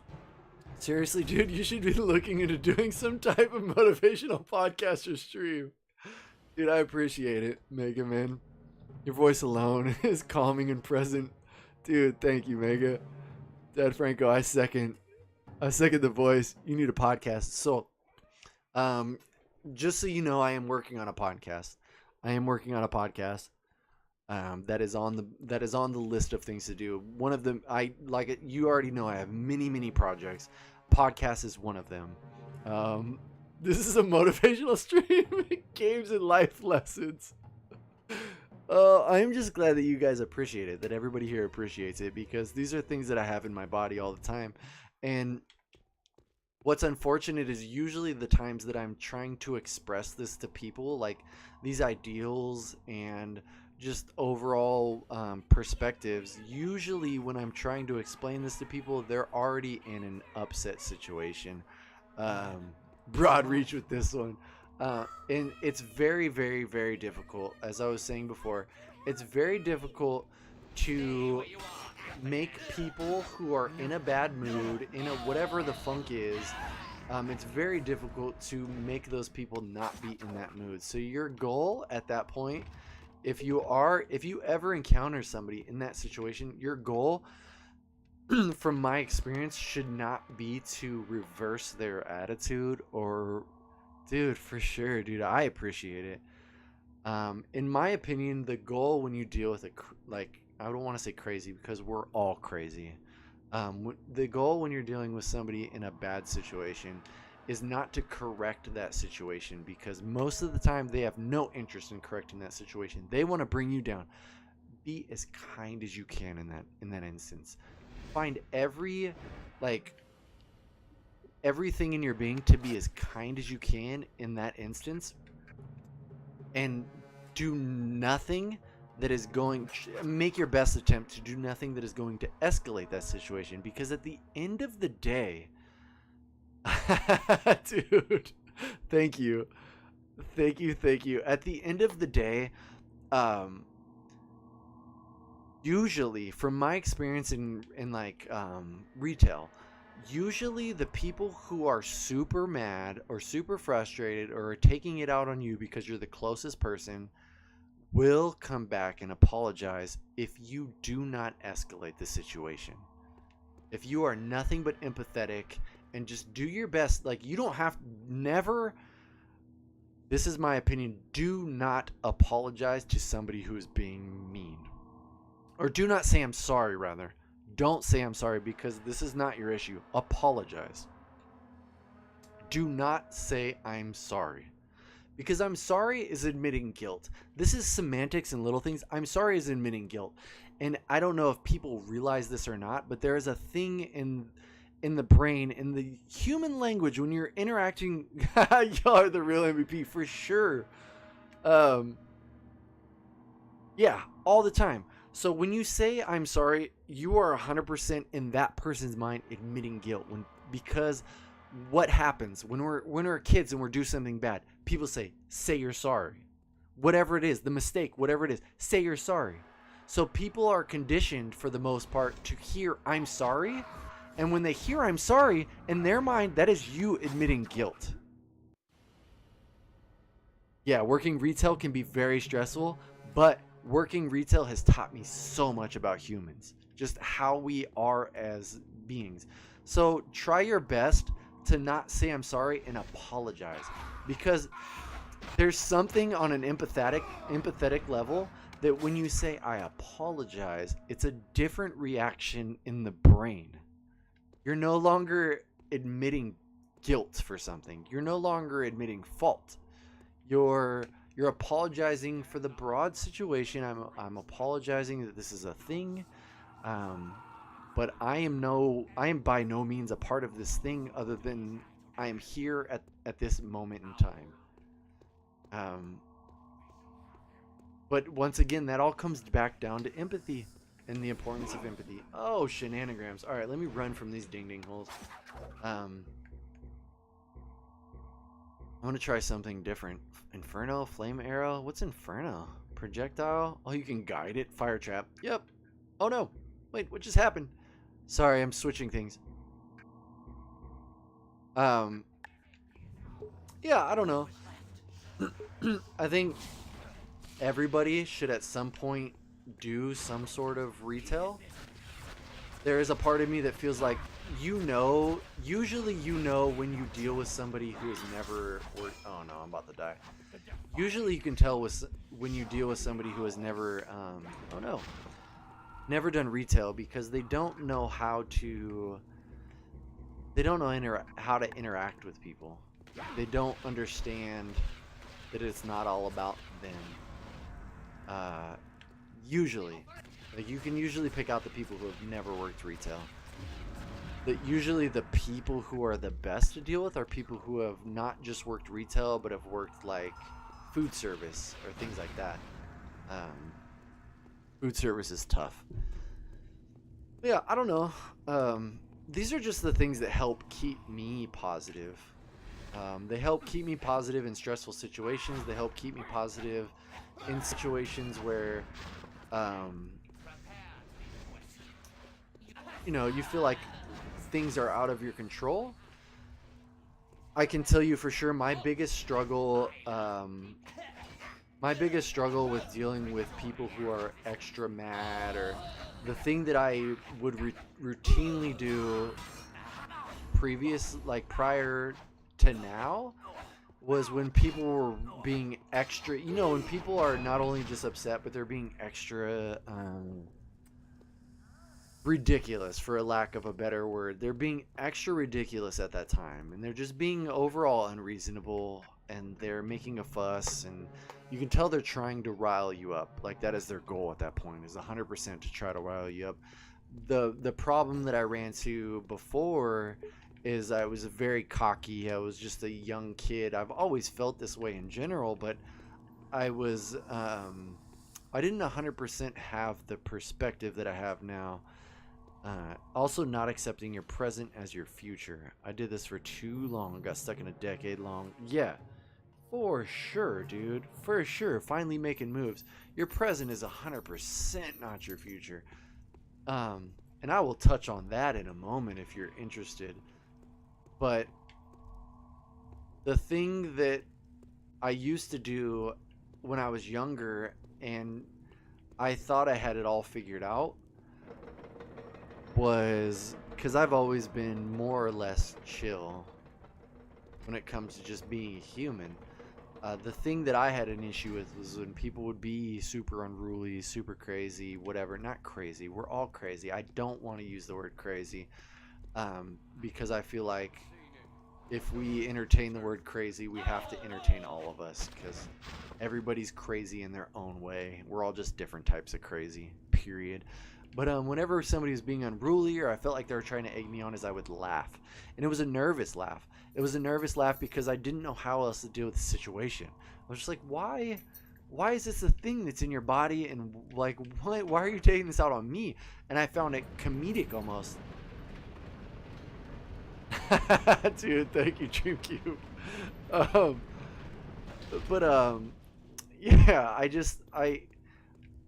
it was a problem for a lot of my formative years, was that I would get that nervous laugh, and I still do it at times when people are telling me about very serious situations. I will overly smile, or and I don't know what it is in my body. It's still a thing I work on, but yeah, it's when I felt like I had it all figured out then, and now I have more perspective, and I know that, one, I don't have it all figured out, and two, we're all so different. We're just all so different, and that's one of the things that makes this existence as humans like worth doing. Like the reason this is awesome is that dude, that wife pick, thank you for the bits. The reason that human existence is so awesome is that we all, for the most part, disagree. We all have different opinions. We all have different perspectives. We all are coming from different positions and points in life, and like there's just the differences is what makes this fun. Like I think the 360 was the better console of this generation, in my opinion. And people, you know, there's Sheem or whoever it is that thinks the PlayStation 3 was. But that's what makes this interesting. If we were all like, yep, that's the best console, like what fun would that be? We wouldn't be having this conversation at all.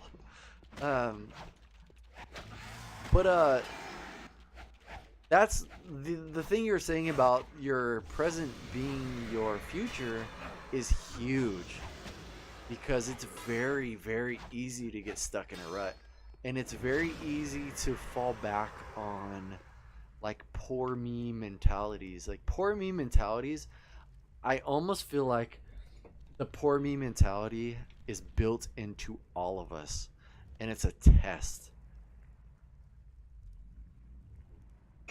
The poor me mentality, I feel like, is a built-in test to see how bad you want it. It is 100% mental, and it's in all of us. We have all had moments. Every single one of us has had moments where we had a poor me mentality, where we felt like something was owed to us, or whatever it was. Like whatever it was we felt entitled to at the moment, or whatever it was that we felt like was specifically on us. Like, this is happening to me. Why is this happening to me? We've all... I need a recording of you stuff. Well, there is a recording of me now. This is currently being recorded, one up. This is also going to be uploaded to YouTube, and you're more than welcome to extract the audio from this. Oh, fuck, there's a giant spider. But we have all had moments where we had poor me mentalities, and I think that is built into all of us. 100%, the poor me mentality is built into all of us, whether it's through like just design, or if it's through like just years of acquired, what is the what is the term for when you acquire experiences from your parents? Whatever it is, that poor me mentality, I'm 100% convinced that it is there just to test how bad you want it. That's it. How bad do you want whatever it is, the thing that you feel like you're deserved? Like, what do you want to, what work do you want to do to get that thing that you feel like should be yours? And if the only effort you want to put forth is to feel bad for yourself, then honestly, maybe you don't deserve it. Like, there needs to be a spark that inside of you that is willing to work for something that you want. And I am by no means, like, at least in this point in my life, dude, thank you for the bits. I am no measurement of success.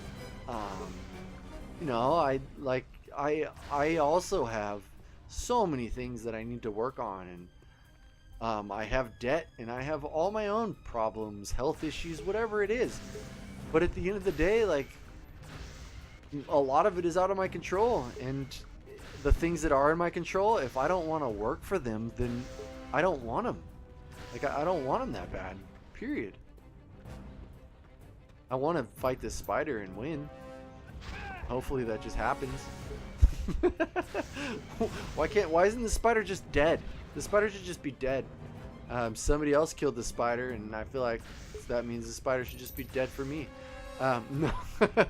Obviously I joke, and I don't want to make light of it, because I feel like some of the hardest times in our life are when, dude, thank you for the bits, one up. I feel like some of the hardest times in most people's lives are when you succumb to that like poor me mentality.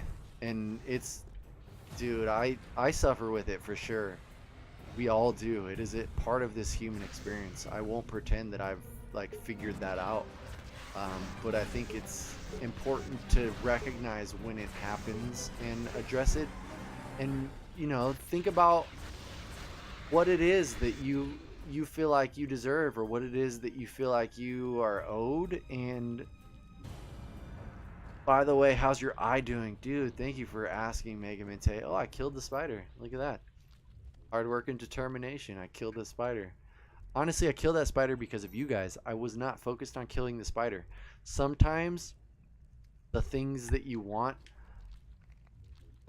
if you like try too hard, they might not happen. So it's finding the balance. Everything is balance.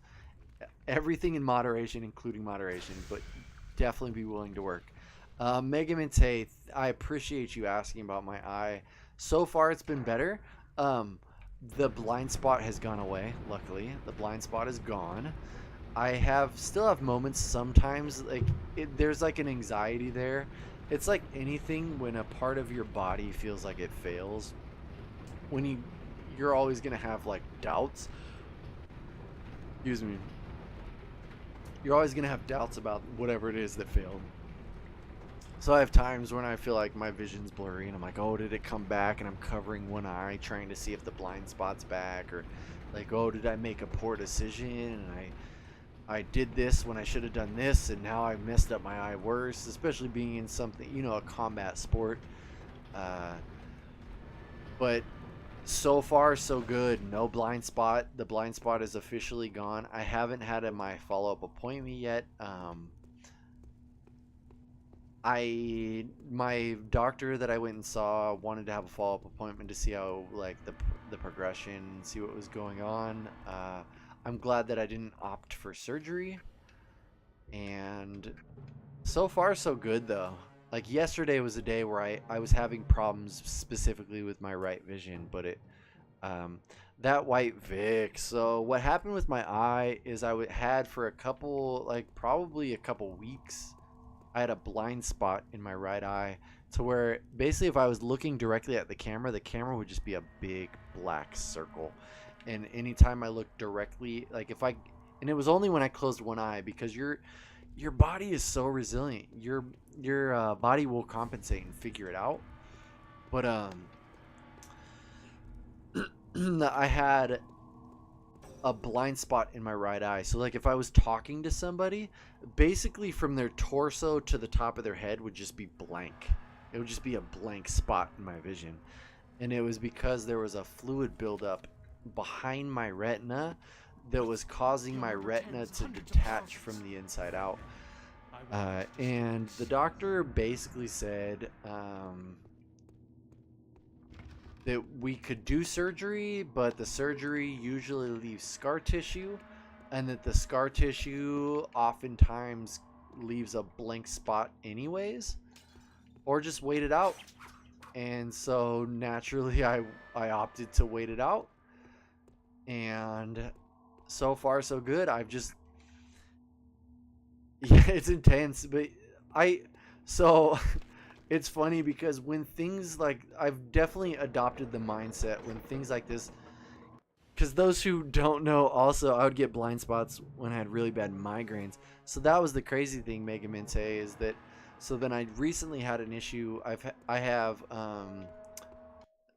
issues with my cervical spine. My C5, C6 are progressively degenerating. They're moderate so far, but I have moderate disc degeneration in my C5, C6 with spinal stenosis, which means that where your spinal cord goes through is closing in, and it pinches my nerves sometimes. It causes my hands to go numb and causes a lot of pain. And it's been, I don't know, it was tough in the beginning, because I definitely had that feeling of like, why is this happening to me? Why is my body breaking down? Like, what did I do as a human to deserve this craziness? But the more that I've like thought about it and gained perspective, I honestly feel like these things happen to me because I can deal with them, because I'm not gonna let it affect my everyday. When I found out about my spine, Last year, eye doctor told me I have very early signs of possible glaucoma. Yeah, so that's the thing. So, yeah, right, dude. One up. So, the big thing that I am a huge proponent of is, um. So first, I was saying, I felt like I feel like now where I'm at in my life that these things occur because I can deal with them, because I would rather have these things happen to me and I can figure them out than to happen to somebody else. So if it's going to happen to somebody, I'm almost glad that it's happening to me because I know I can deal with it. Like if it was the option of something crazy happening to me or my wife, 100% of the time I'm going to pick it happening to me because I can deal with it. But from what I can tell you, what is that stress, and I know you're a high stress human, and this is not a thing you can necessarily rewire, but recognizing the things that stress you out in your life, recognizing your stressors specifically, you're too good a person. I appreciate it, Drew Q. I super appreciate it, dude. I try to have the most positive outlook on life. And as I've said multiple times, I am not perfect. I get frustrated. We all have moments. But what I was saying, one up specifically, is that from my experience, is that stress seems to make most things worse. Most things. Most things are made worse by stress. And so if you're having an issue with your body, whatever it is, a lot of times it can be like deduced to stress related. Stress is a true motherfucker, 100% true motherfucker. And recognizing the stressors in your life and analyzing those stressors and like realizing that you cannot control all of the things that stress out your life, but what you can control is how you react to those stressors. And like your perspective on those stressors can be controlled 100% of the time. It's just taking the time to remove yourself from a situation enough to be able to look at it objectively. It cannot be a subjective analyzation. It has, like, you have to find a way to remove yourself objectively from the situation and think about it deeply. Like think about it more than just like don't think about the things that are happening, but think about why. Think about the whys and focus on the whys. Focus on the whys and the hows and the things that you can control. But definitely address the stressors, because if you don't, he's better than Dr. Phil.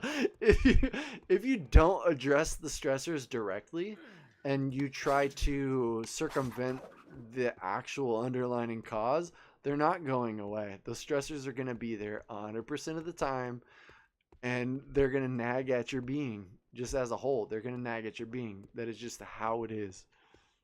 Definitely better.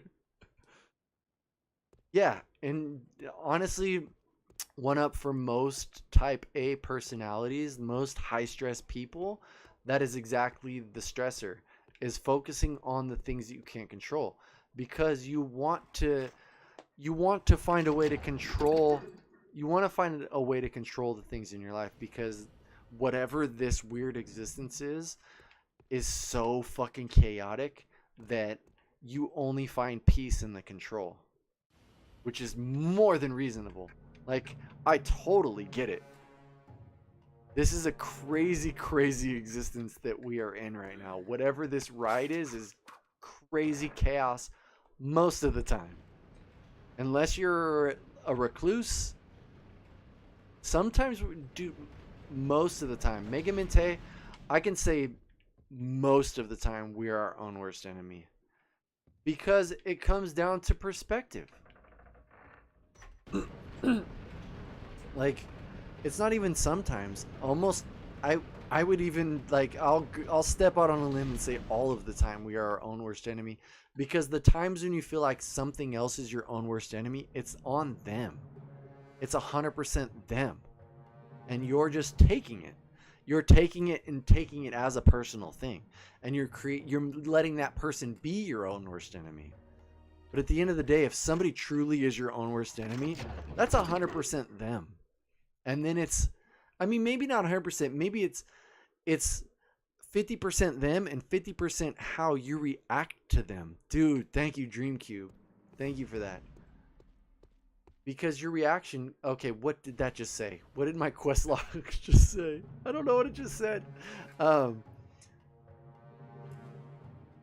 Usually when something or someone seems like your own worst enemy, it is legit just the perspective on the situation. And that could be the perspective on either sides. Or both sides. I don't know what that thing said to me. Oh, I reactivated the definitely not Oblivion Gate. I'm going to save it because I don't know what's on the other side of this definitely not Oblivion Gate. Yeah, man, I don't know. I just think in my being, just focus on the things that are in your control, and the things that are not in your control don't necessarily. I think a common misconception, or a common advice that I don't think is 100% true is to just let the things go that are out of your control. And I don't think you should I think the things that are out of your control, I don't think they should just be for sure. And honestly, that is the hardest thing. That is the thing I try to teach every new white belt in jiu-jitsu, is letting go. Because the moment you let go, specifically in jiu-jitsu, is letting go of your ego. You need to learn to let go of your ego if you actually want to progress and get better. But as I was saying, I think it's tough. It's super tough. Dude, letting go is one of the toughest things ever, especially when you feel like something is directly affecting you. And especially, not necessarily when something's directly affecting you, but when you feel like it's personal. When you feel like something's personal, it's super hard to let go. But those are almost the more important times to let go. But what I was saying is, like, a common misnomer is that when there's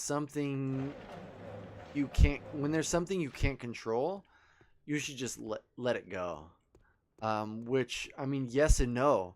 You should let it go when it's out of your control, but you should analyze it.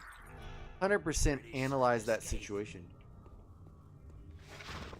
And so if there's a thing that's out of your control and you just let it go and just move on, it's good, because now maybe it's no longer a stressor, but the next time it comes up, it's going to instantly be a stressor again until you figure out you need to let it go. Whereas if you analyze why it was a stressor in the first place, when it comes up again, you're more prepared to deal with it.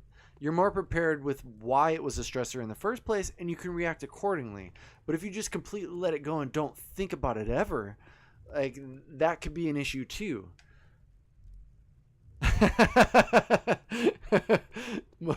One motivational Twitch stream a week. Yeah, I think there is value in addressing the things that are out of your control. There's definite value in that, because that's how you grow. That's 100% how you grow as a human, is stressors. The things that stress you out and how you react to them is how you grow as a human. 100% of the time. And if you ignore them, you're not growing. But if you're addressing them, you're growing for sure as a human. If you're acting like a thing that doesn't exist, then that's not healthy either. Things need to be addressed, especially if they're upsetting you. That needs to be addressed. But it needs to be addressed in a healthy way. And I can't say the healthy way for you, because we're all wired so differently. These are all these are all basic structures and guidelines, but at the end of the day, you need to find what works for you. I can't tell you how to address the stressors in your life. I can't even begin, because we all have different stressors. We all have different like upbringings. We all have different backgrounds. We all have different current situations in our life, and to address your own stressors, that has to be a thing you're willing to find in your own body.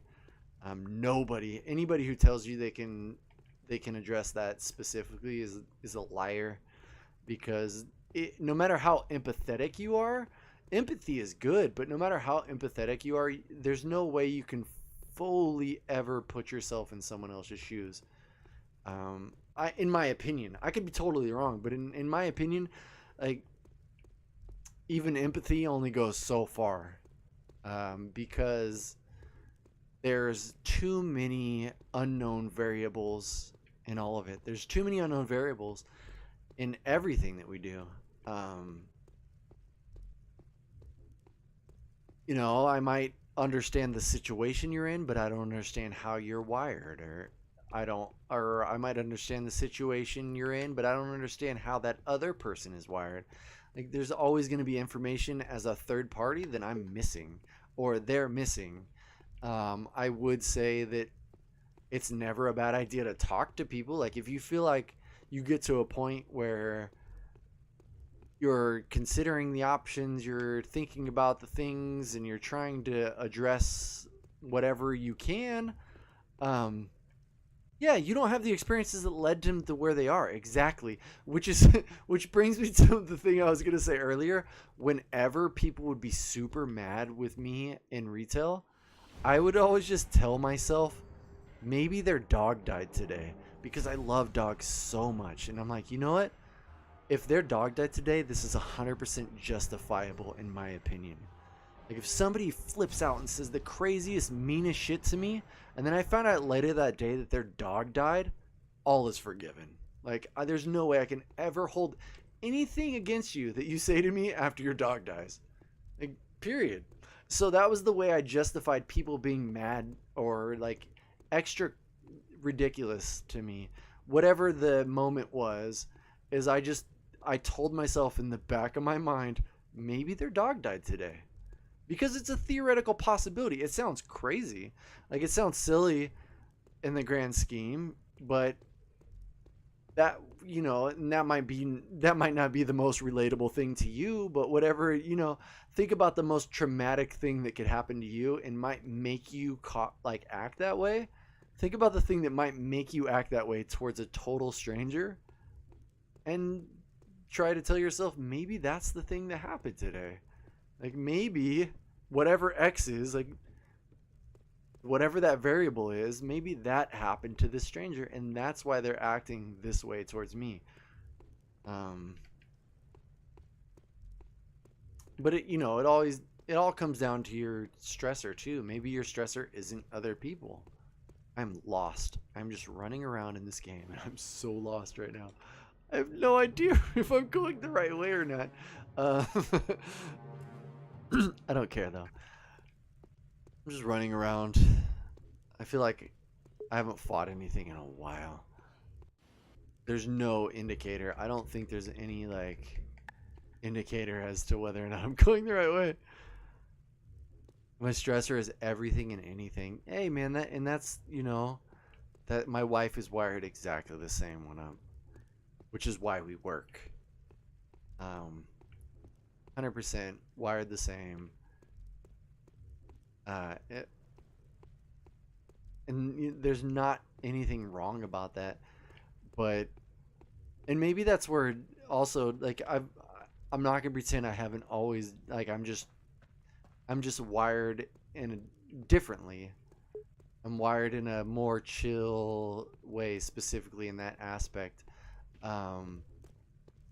But jiu-jitsu specifically has taught me how to be very calm in very high stress situations. Very high. When somebody's on top of you, smashing you, trying to choke you out, or trying to armbar you,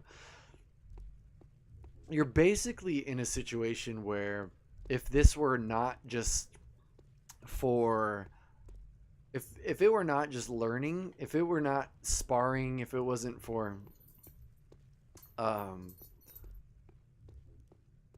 technically educational purposes, then if you break it down, we are like in jiu-jitsu, you're in a environment where you're almost simulating who can kill who first. I think Joe Rogan has said that. And you're in a position where you're playing a game of who can kill who first. And if you can be calm in that situation, you can probably find ways to be calm in almost any other situation. I mean, I think about sometimes when things are very difficult, and I'm like, well, at least nobody's trying to choke me right now. At least, like, uh,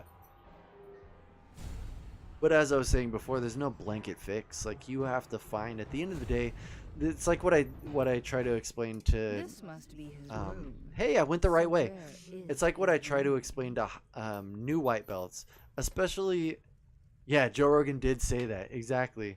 I'm sure that's where I've heard that. Dude, for sure, Mega Man Tay, take care. For sure. Anytime, man. I'm very rarely at a lack of positivity. So if you ever need anything, definitely hit me up, Mega Man. If there's ever anything you want to talk about, I am always open to talk about things, and I will never share your personal information. That goes for everybody.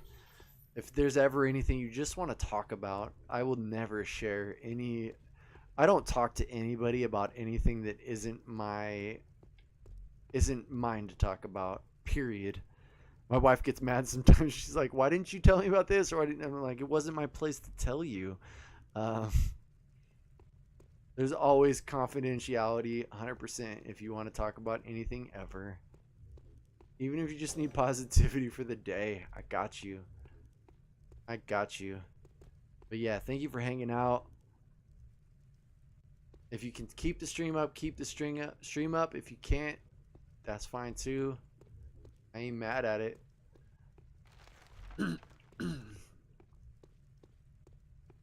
But yeah, I don't know.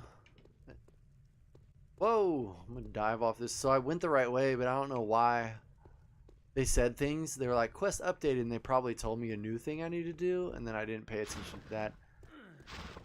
But I'm just gonna flow with the go. Flow with the go and figure it out along the way. Yeah, good night, Mega. Take care. What does that plaque say? Maybe. Oh wait, what's in this? Oh wait, I went that way. Here, yes, chamber. Well, I'll go there again. I don't care. I'm essentially just running in circles at this point.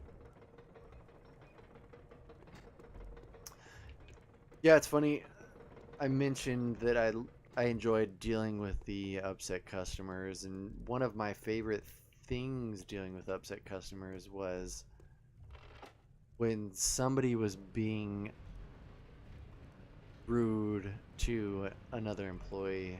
I will protect my coworkers to the end, and I love stepping in and being like, nope, you go do this thing. I'm gonna help this person, because I knew at the end of the day that they were not going to affect my happiness, but I didn't want that person to have a bad day. Way?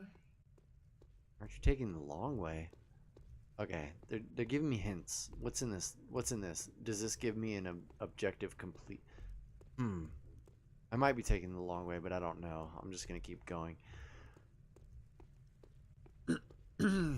Yeah. I don't know. Just, I think at the end of the day, it's all perspective. Perspective and empathy are huge. There are two things that, dude, Dredge and I have not played Dishonored. Dishonored is a game that I am excited to play. It is on the list, I think. Wait, did I just come from here? Dude, I've heard Dishonored is awesome. I think I have it. I'd have to double check. At this point, I can't remember the things that I do and don't have. That I don't even know if I just went up or down. I'm definitely excited to play Dishonored whenever that occurs. One up. Thank you for the bits. There's so many games that I have right now that I'm excited to play, and I only have like a fourth of the collection right now. Dude, Dan, what's up? Good, man. How's it going? We've been getting super philosophical up in here. We've been digging deep into the human psyche and what does and doesn't make people happy and what stresses people out. that's what. Oh, okay, I'm gonna keep going down. Yeah, for sure I will, Dredge, and I'll have to check. Good to see you, dude. Daniel here is a purple belt at our school, and he is one of the nicest humans I've ever met in my life. Daniel Nav921 is one of the greatest souls I've ever encountered. He's a beast of a human, and yet a gentle giant. Like, I don't know how to explain it, but he's one of the nicest people. Such a dope game, dude. Yeah, I'm excited. I've heard nothing but good things about Dishonored. Specifically, that the thing that I've heard most about Dishonored that's fun is that you can basically blaze your own path. Wait, was this the way I came from? Yeah, this is the way I came from. I should keep going the other way and find out. Right now, Daniel, I'm lost. I've been talking to chat, and my focus right now has been on chat, not on the game. So this playthrough is definitely going to be a longer playthrough. This game, I think this game is fun when it works. I think the core idea and mechanics are good. I think there are some much needed improvements. Like, there should be some sort of navigation beacon. They should definitely give you more of an indication of which way you should go.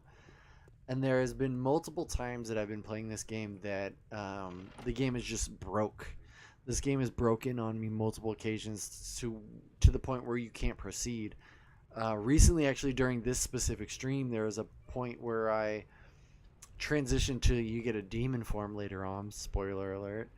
And I switched to the demon form and pulled out my bow and arrow at the same time.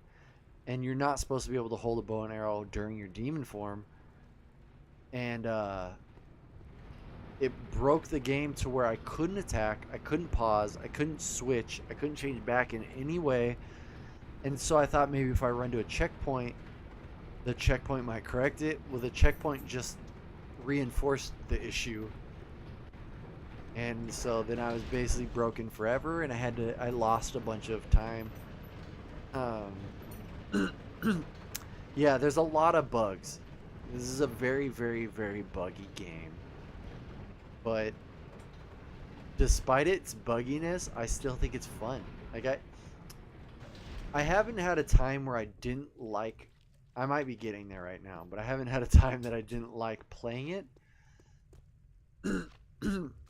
But right now, I don't know where I'm supposed to be going, or if I'm going... Yeah, I killed that. This is probably not the way. Since I don't know where I'm supposed to be going, the game might tell you at times where you're supposed to be going, but if you don't catch it or it doesn't make sense at that time, it's just gone. Dreamcube, at this point, how many years? That's why I'm saying I'm joking, but it might be a half joke. That I will most likely retire from my job before I finish this challenge. This, more than likely, at this point, this might be... There's a high likelihood that this is a for the rest of my life challenge. But I realize that could be daunting to some people. Like, the idea of having something that may or may never be finished. But I don't know. There's part of me that enjoys it. So are all new games on the table? What do you mean, Dreamcube, by new games? Every game that is for the 360, every game that is a physical disc on the 360 is going to be played. See, like this door looks like I should go through it, and I don't know if the game's broken or not. The problem that I have right now is that, I mean, will you play non-360 games anymore? Yeah, so there are definitely non-360 games that I'm going to play. Like Borderlands 3, there's going to be palate cleanser days where I'm going to play Borderlands 3 because that's a must play for me. I absolutely love Borderlands, so I'm going to play Borderlands 3. What's this way? Hey, chapter 8. So I was not in the last chapter. I was wrong. There's a chapter 8, but I'm clearly going the right way. Yeah, because I don't want to miss out on series that I love. I don't want to miss out on, like, I've been playing Sekiro here and there. Sekiro is amazing, by the way. But yeah, like, I'm not gonna alienate myself from playing new games. But as I was saying, this challenge specifically,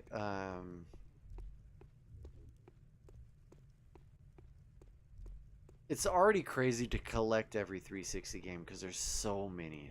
There are a lot of 360 titles. Like that in and of itself is a crazy task. But then to play them all live on Twitch, now you're getting into new crazy territory, right? Then to write reviews for all the games you play.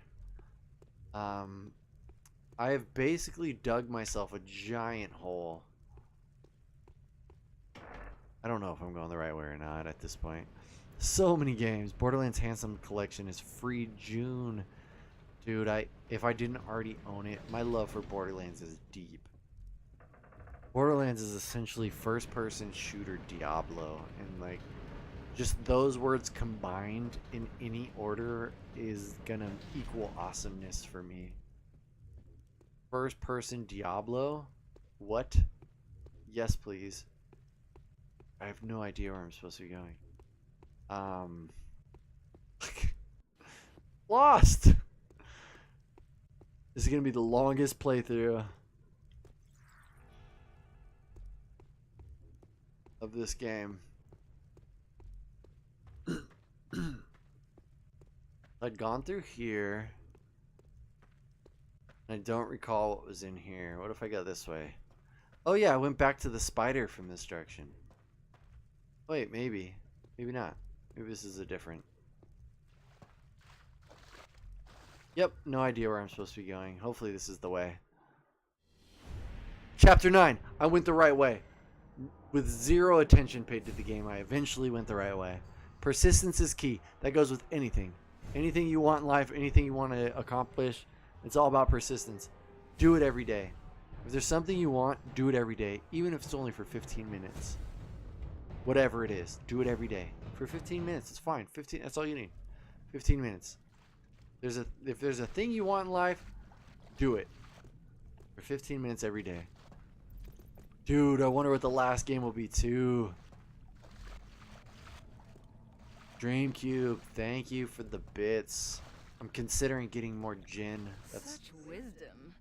We shall go far together, my love. Perhaps okay. farther Well, than you could you look with your scared. I'm just father. gonna leave you be. Here we go. Duncan. This one is Dude, I should save right now. Before things get weird, I need to save. I do not want to lose quite a progress at this point. survivor. Finally, I was worried that the necromancers had I haven't done for eaten you. dinner They're yet. all over the city. You know a way to get through the battle to the necropolis? Not me.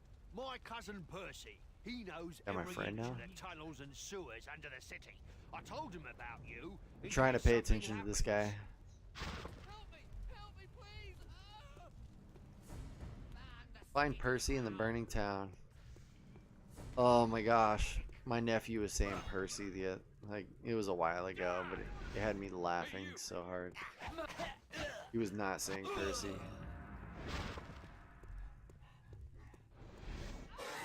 Hey, hey, hey, hey. Wait, so the knights are my friends now? Alright, well, whatever. I gotta find Percy. Let's look for Percy in this burning town. Percy! It's funny at work even, so I work in a hospital and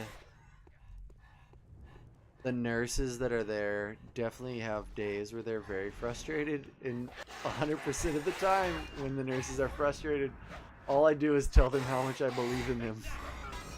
Like whatever it is, I just reinforce how much I believe in them.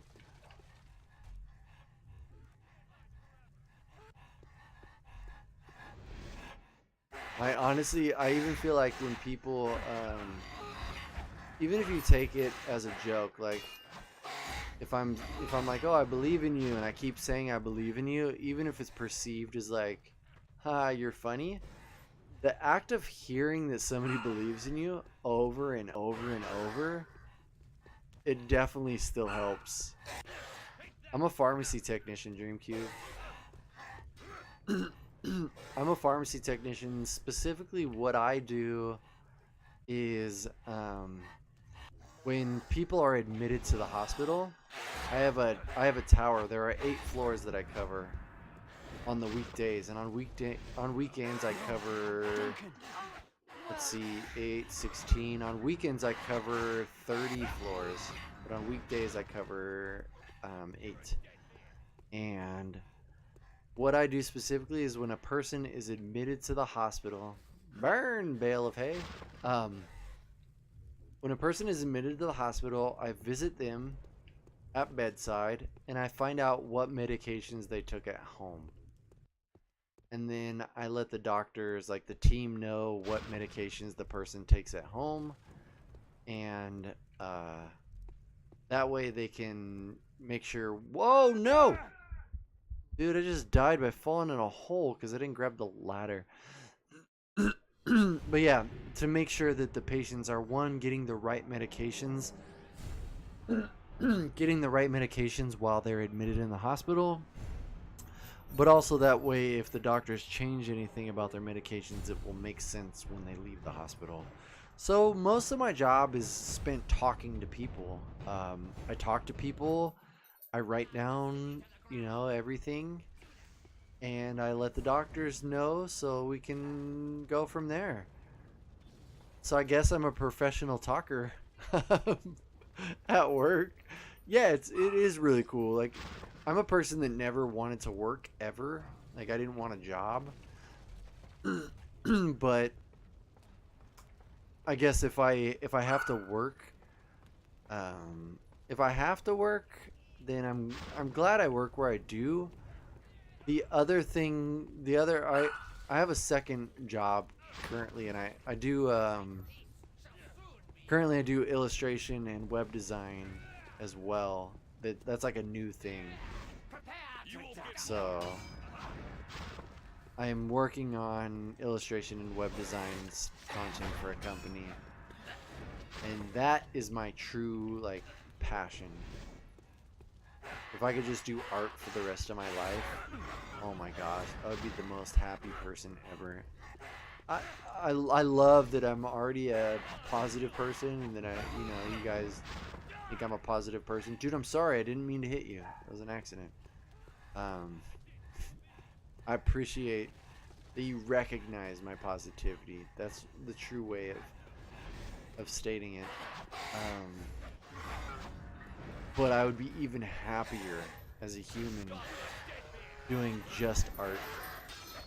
So maybe one day I can transition to illustration and web design being my full-time job. My dogs are so mad right now. They're like, yo, you should have beat this game already. What are you doing? Yep, that's Buddha. That's Buddha being loud.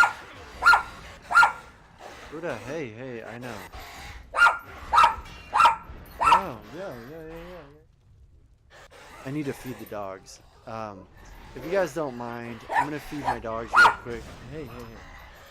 I'm like torn right now because I feel like if I feed her now, I'm rewarding bad behavior. Let's kick this guy into the fire. If I feed her now, I'm rewarding bad behavior. But she does need to eat. Shh. Hey, come on, come on. Let's go. Let's go. I should probably feed the dogs. I know.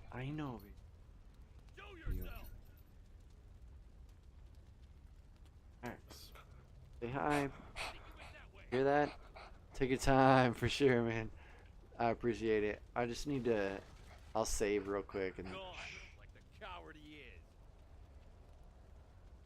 Got broccoli and Buddha in the house. Yeah, broccoli and Buddha hype.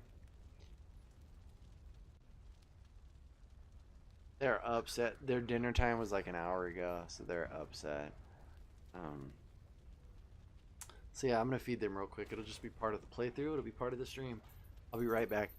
There you go. All right, I'll be right back. I'll also refill my drink. Let's get weird.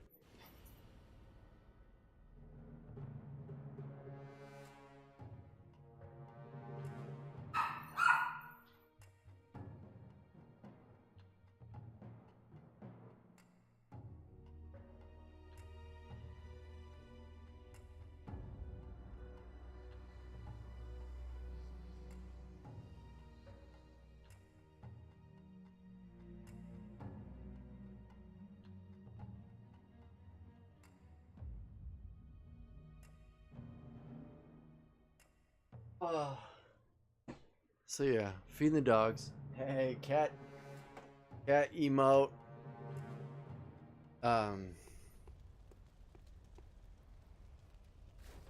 So if Dredgen, if you're here, I'm wondering what you collect specifically. Do you collect anything? 2 more hours of freedom, dude. You're almost there, Tiff. The thing I'm missing right now, there's clearly a key I need to get to open that door.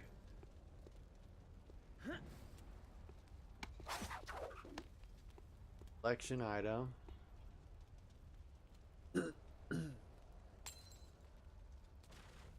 Gonna burn all these boxes, I guess. Hang in there. Yeah, feeding the dogs, and then I'll go let them. I'll let them out to go potty, and then I'll refill my drink.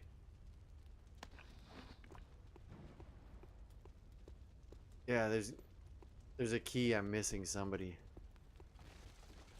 I'll be here, bro. Yeah, do you collect anything though?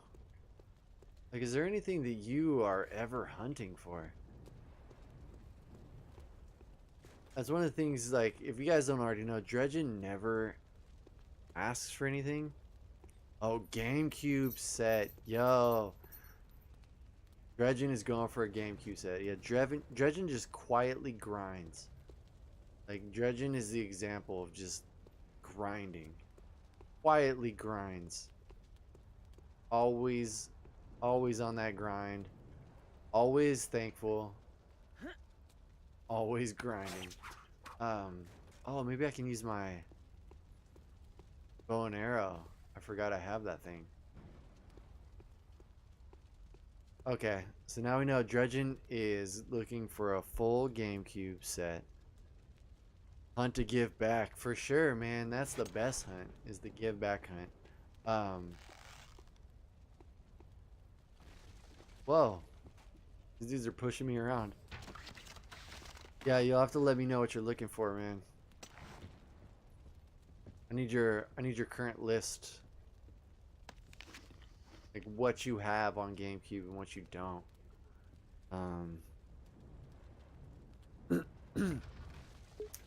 Yeah, the GameCube is such, I mean, and plus your name is Dreamcube, like, kind of have to do both.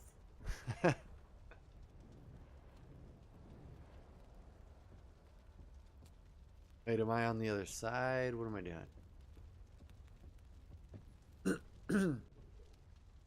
Yeah, you kind of have to do GameCube and Dreamcast. I almost combined them on accident. My words.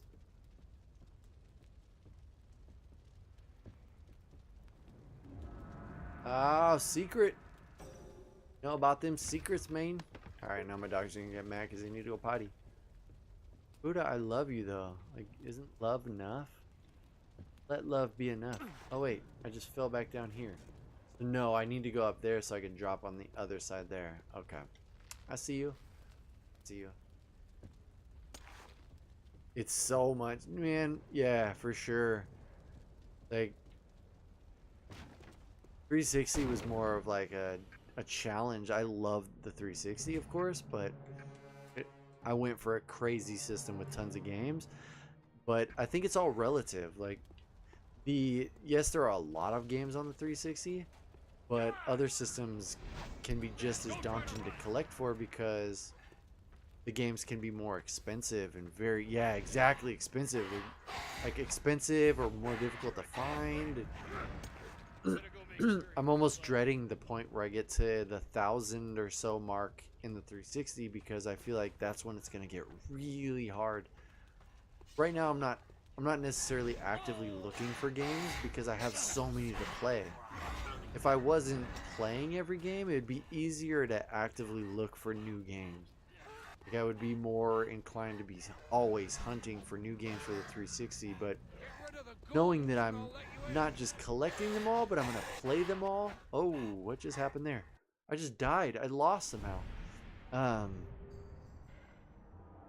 That's awesome. Dude, Dredgen, let me know what you have. I might have stuff you need. And my GameCube collection at this point is down to games that I only want to keep, but I would definitely relinquish some of those to you if they're things you need. You've helped me so much, and I just want to pay it forward. Let me let these dogs out and maybe address why I lost there. I'll be right back.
All right, let's get it. About 2 weeks in, currently 27. Nice. We gotta spread the word. Oh, that was close. I damn near rusted my arm. You won't get far.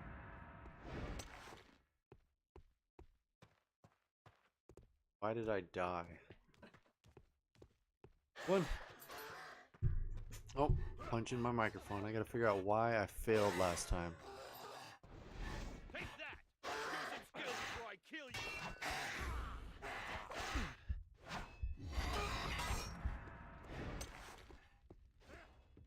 Why did I fail?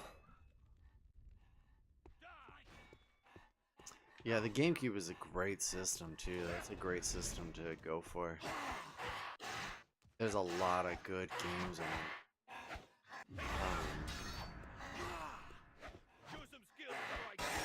Was it Amazing Island? Amazing Island, I think, is one of my favorites. But I don't know which one's my friend and which one isn't. Gonna let those knights fight.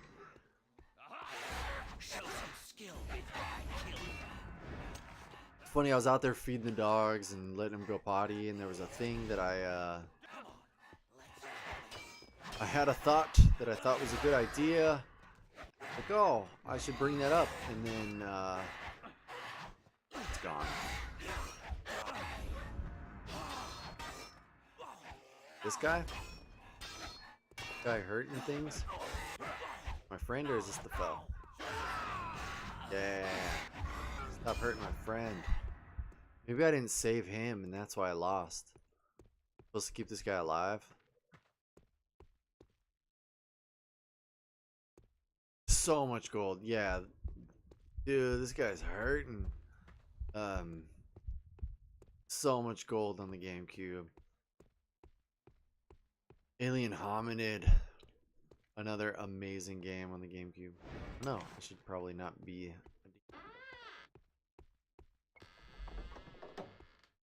Hey. Hi. Yeah, I remember I worked at a video game store when the GameCube released. Yes. And you'd be I had Can you lead me to the necropolis? quite a few different GameCubes. Through the aqueducts. I used to work on the aqueducts. There's a path through the flow. GameCube, my favorite 360 game to play so far. Tell me quickly. I absolutely Come love forceful. Afro Samurai and Gears of War. Right across the path. But I think so far of the games that I've played, I think it's Alice Madness Returns because it was the most surprising to me. I thought I had an idea of what that game was, and I felt like around every corner they were surprising me. They were switching it up quite often, I'll and take care of them. Save your strength for errand here. that game is still like $30, I think. Yeah, really. Alice Madness Returns. That game is still $30, and it's well deserved. If you want to borrow it, dude, you can borrow it, or if you have it, that's fine too. You're more than welcome to borrow it, though.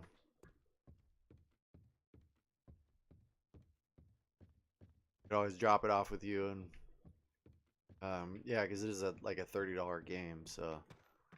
And I'm not gonna be playing it again for a while. One up, what's up? Yeah, that game is just, it did a lot of things very original for the time. Yeah, Backlog, dude, that game is so good. What? I don't want to fight that. Hold on, let's see. It did a lot of very, very surprising things throughout the playthrough. Okay, Backlog's getting crazy.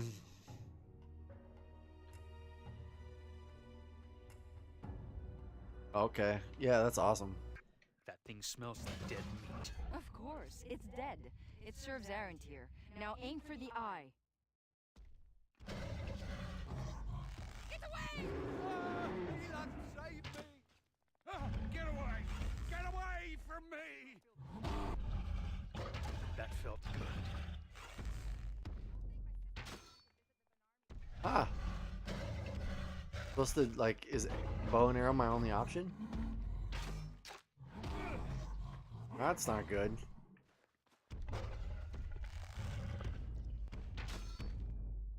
Ah!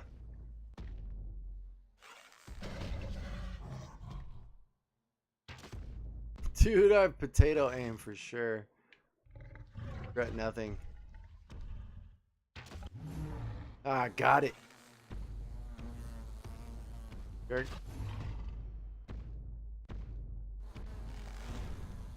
Oh. I missed. Hey, hey, hey.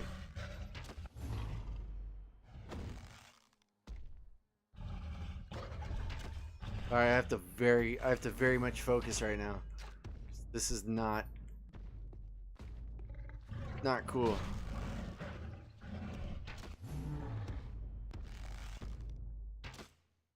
Ah!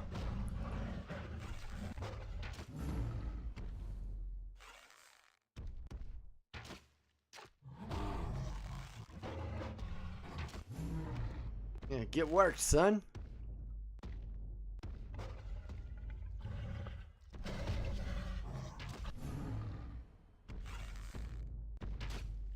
Ah!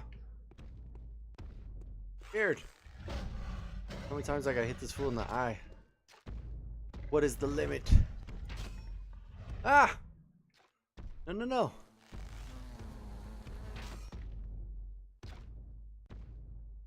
Let's see.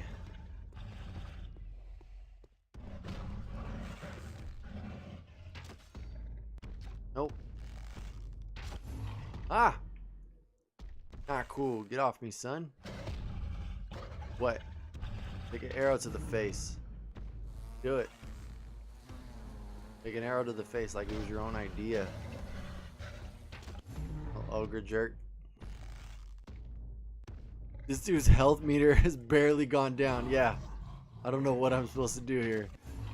I'm just gonna patiently pick it apart, I guess. I wonder if my spells do any more damage. Bounces off of it. It's like, yeah. Yeah, the spell does nothing. What if I go in here?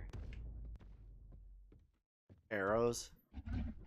Cool. Cool start, bro. What? What just happened there? Okay, well. That's a thing that happened. I just got thrown. Alright. That's fine. I deserve that. Ah! Alright, there's gotta be a way to hurt it more than I'm currently hurting it, I would guess.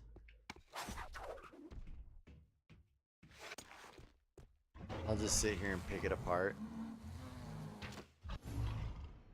Yeah, just stay there. We'll figure this out eventually. This is fine. I'm just gonna break the game. Drink my drink. Anyways. Ogre thought he was tough, but eventually he'll just die, right?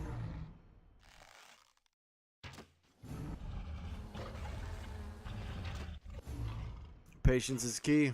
I got all the keys then, because you can't hurt me from here. Too dumb to come over here, so just gonna arrows in the eyeball. Make sure that the health is going down, so I mean, all right.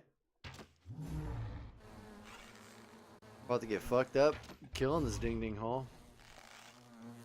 So, what's crazy is I'm drinking this. My first glass was mostly gin. This was about half and half, and I'm still getting up at 5 in the morning. I'm getting up at 5 in the morning. You know what I'm gonna do? I'm gonna go hunting.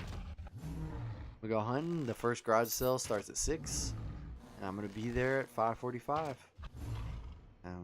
Because that's what we do. Get out there, get after it.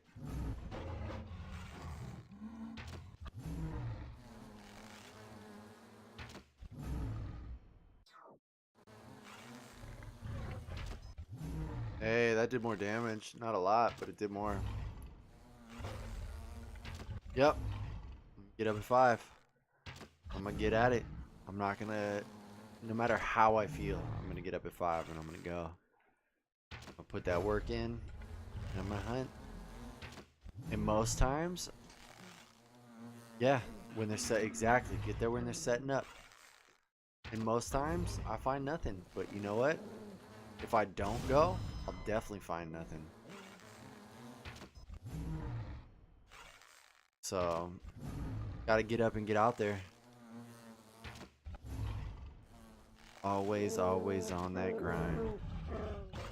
What do you use to find sales? I use, I think it's called yard sales treasures. Buddha. Hey.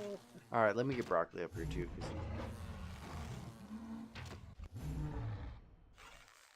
I think it's called yard sale treasure map.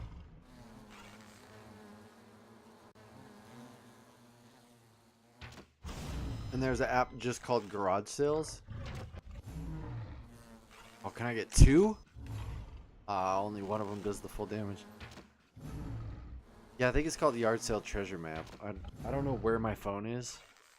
I don't know what I did with my phone, so freestyle it. Yeah, yard sale, dude. Dredging. The yard sale treasure map. Definitely use that because I almost posted today. In Sacramento tomorrow, there's like 200 and something garage sales. In Vacaville, 30. But that's counting like that's within a 30-mile or 20-mile radius. Whereas Sacramento in a 20-mile radius has 200 something garage sales. So my suggestion to you is use that. So the way that I use the app is because all garage sales are not going to be listed on that app. So what I do is I take the app and I start from where I am and I look up. You can click on them and it'll show the start times for each garage sale, and I find the earliest one, and that's the one I go to first, and then I chain them because it allows you to create a route. And so, or route, whatever. It allows you to create a route for your destination. So like, I'm gonna hit this one first, I'm gonna hit this one second. You can create a route. And then what I do is, so I hit that first one, whatever one that first one is I decide to go to, and then on my destination to the second one, like as I'm traveling to the second one, you'll see signs for other garage sales, and I'll veer off and just go to the ones that aren't listed in the app, and I'll hit those up, but I'll keep my navigation on my phone going to the next one. So then I branch off, and then if I've checked the ones that I've just seen signs for, I'll go to the second one, and then I do the same thing. So I hit that second one on the app, and then I start to head to the third one, and on the way to the third one, you'll see signs to ones that aren't listed in the app, and you stop by those, and you just do that and then by the time you know it, it's like noon, and you've just hit a bunch of garage sales. It definitely streamlines the whole process. Do it. Dude, I'm telling you, it will streamline your whole process. Because I was doing a bunch of other apps, I was trying different things, and this is the thing I found works best for me. You can plot your general course and just diverge from it, and just keep your GPS on whatever the next destination is, so then when you're ready to go, you just move on. Oh, you're welcome. Happy hunting. It will like, you'll find you waste a lot less time. Can I get 2 in? I don't know if that counted. I gotta look at the health bar. It's a game changer, legit, because I was freestyling. I was doing the same thing. I was freestyling. I'm like, all right, I'm just gonna drive around town and like whatever I see, which works. But the problem with freestyling is you don't know when they start. You have no idea when they start. And the garage sale app links with, yeah, you're welcome. You're welcome. Please use it. And then, so the garage sale app links with Craigslist. That's where it's pulling the sales from, is Craigslist. So what you can do is, my suggestion is Friday. If you're planning on going out, yeah, I was putting it, dude, I'm not even paying attention. So my suggestion is, generally what I would do is Friday during the day, you can see Saturday sales, at least who's listed for Saturday sales. And because it's linked to Craigslist, you can click on them and message the people and ask specifically if they have video games. Message them and be like, hey, you got video games? Some people will respond and some people they won't. And some people will work deals outside of the garage sale. Oh, you got video games? Well, do you mind if I buy those? And you can just get them then. But it allows you to message people, so you can start your hunt before you've even started your hunt. definitely message people as often as you can about garage sales and what they have, because it'll also help you eliminate people who don't have video games. People will respond and be like, no video games, I have this and this. And then, you know, if video games are specifically all you're looking for, you're not going to bother. You can skip that one.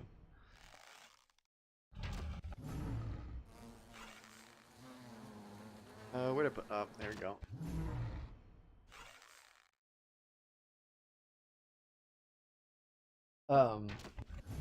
The other suggestion, which is multiple people have said this, whatever the garage sales you go to, ask about video games. Always ask about, or whatever it is. Step the hunting game way up. Dude, everybody wins. I'm all about everybody winning. If everybody wins, like, it's better for everybody, period. So always, whenever you go to a garage sale, ask if they have anything else. Because people will go inside, like, people will have things that they wanted to sell and just didn't have time to bring out, or just things they didn't think about, or things that they didn't think anybody would want, and it's just sitting there. Exactly, that win-win. Always ask. It can be awkward, it can be weird, but oh, hey, get down.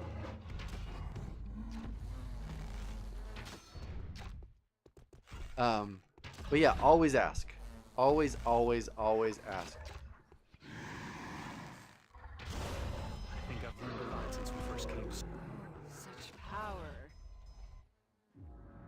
Or sometimes, yeah, there's just things they didn't even think about. Great job. Now let's. I'm gonna save it because that took a while, but I had fun. I had fun doing it, and that's what's most important. Yeah, win-win, 24/7. That win-win. It's funny when I message people like on OfferUp or whatever. I'm like, yeah, I'm just trying to find the win-win, and like some people are unwilling to find the win-win. They just want to win, and they don't want you to feel like you won. And when those, I just move on. I'm like, all right, you clearly are not interested in a win-win. I'm not sure what happened, but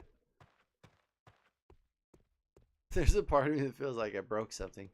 That's a big common theme in this game so far, is my unwillingness to trust this game, which probably isn't the best. It's not the most glaring endorsement, but I definitely don't trust this game when it comes to like whether or not it broke.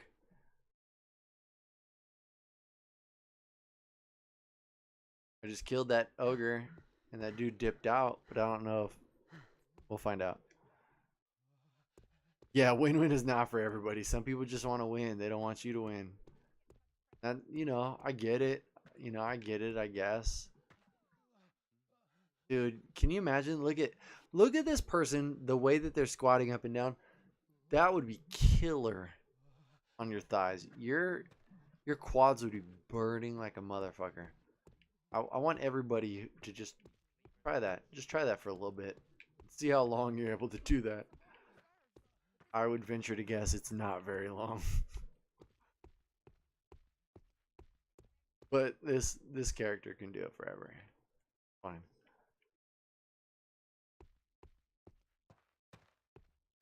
Yeah, quad squat, dude, I'm telling you. I try when I do squats or push-ups or pull-ups, I do them as slow as I possibly can. Whatever the feeling of uncomfortable slow is, I try to do them at that speed. I feel like if I can do them slow, I can do them fast. Like, doing fast is easy. What am I doing? Am I working out just to prove how many I can do, or am I doing it for a physical benefit? Right? And at the end of the day, the whole point is a physical benefit, and I don't need to tell people how many push-ups I do or whatever, but I'm gonna do them as efficiently as possible and make sure they count.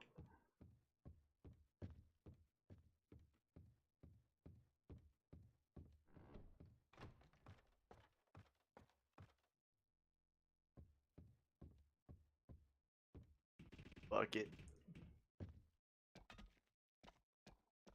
Alright, I've been there. Let's go over here. Dude, finally beat the carrot on Cuphead. Dude, Cuphead is so good. Cuphead is one of the greatest games of this gen. And that's I mean, that could just be me being biased, but I like shoot 'em ups a lot. I like scrolling like platformers, and it's all those things. Cuphead is so good. Hey, I found a key. Me and a good friend played through a lot of Cuphead together. It's really good. If you like treasure games, if you like hey, what's down here? Oh no. Fuck. God damn it. Yeah, it's really good. I don't know where this is gonna restart me. Key cow.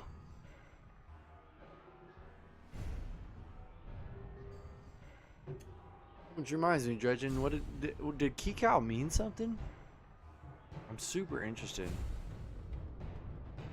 It's tough, yeah, it's tough, but it's rewarding, and you feel like it's cheers, yes, cheers. Dude, I thought for sure I was just gonna beat this game quickly. I thought I was gonna finish this game and move on to the next game. Boy, was I wrong. Oh, Kikau's your last name, so what's Dredgen?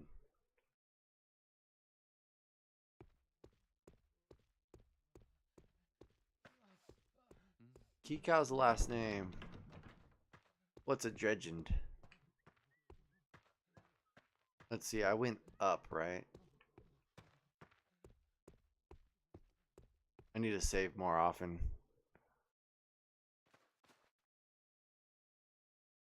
It means I kick cows for fun. We can say that because Young Games isn't here.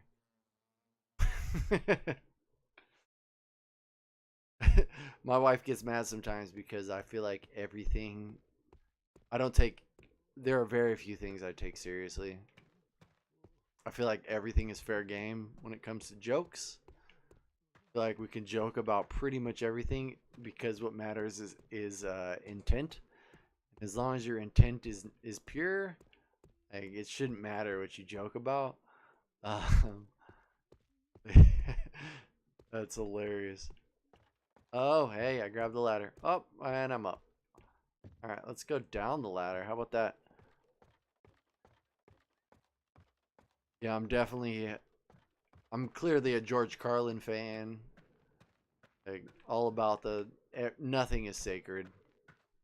Everything, like, if you can't laugh at everything, then you need to reevaluate your situation. As long as the intent is there, that's the key. Somebody's intent is just straight up rude and derogatory, and like, that's not okay. But yeah, RIP for sure. Our man, though, ahead of his time. I love George Carlin. That fool's silly. Silly, silly, silly. But yeah, I hold very few things sacred. I laugh at everything. Yeah, especially yourself. No, that's good. Laughing at yourself is a good thing. If you can't laugh at yourself, there's some self-reflection that needs to occur, because like, if you don't find yourself hilarious, there's probably a problem there. We all do so many silly things, make silly choices, or whatever it is. You have to laugh at yourself. If you can't laugh at yourself, then when other people laugh at you, you're going to be very upset. He was, dude. He was amazing. Yeah, you gotta laugh at yourself. Alright, I'm gonna save it right here so I don't I don't have to do this over again. Yeah, like that was one of the things I had to learn as a younger kid. Like I was always a class clown, very quick-witted, and like I would just say things very quickly and always had a rebuttal. Um, but man, if somebody else reversed it on me, I was not happy. I was not happy about it. And it took that learning to like it um took years of my life to realize that it's not serious. Like whatever this experience is, it's not super serious. Like there are serious aspects and there are things we should for sure take seriously, but at the end of the day, like none of us knows what this is.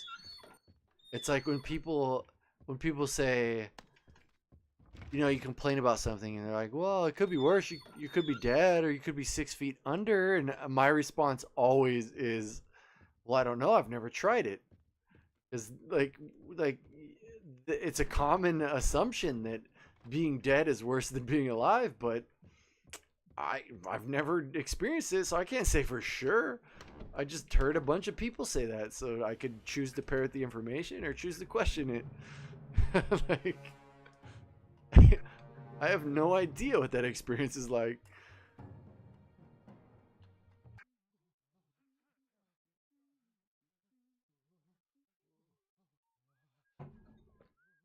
Oh, yeah, you got to be able to laugh at everything. Unless, of course, the intent is not pure. And most people generally can deduce when a person has impure intentions. I'm not a confrontational person in general, but the moments when I choose to be confrontational, I feel like are justified. I try to analyze and give everybody the benefit of the doubt, but there are moments where some people need to be questioned. How it goes. Game break last time because I came in here with this guy and it kicked me out. It did break last time. I did all that for nothing. I mean, maybe not for nothing. It was entertainment. I had fun, but I just did all, like last time I ran in there with that guy and he closed the door and it kicked me out and then I died, I think. I don't remember why, but well, whatever. It is what it is. This game has just got broken stuff all up inside of its soul, and that just has to be okay. We gotta accept everything for what it is. The moment you start expecting things to be what they aren't is the moment where you will be upset. Expectations are not a good thing. Okay, jump, Percy!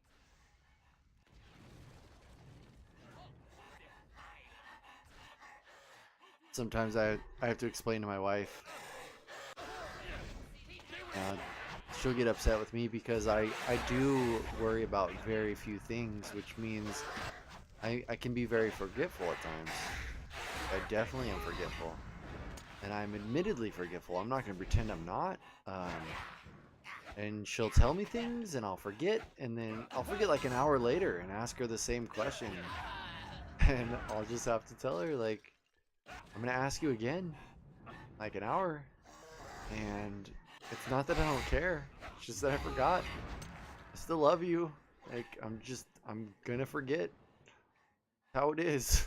Like, but it's an expectation thing. That's no fault. That's not placing fault on anybody. It's just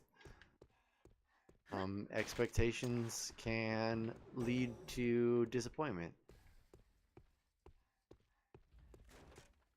I definitely joke at work like, well, I don't want this or I don't want that because I don't want people to expect things. Because you also don't want to set yourself up for unrealistic expectations.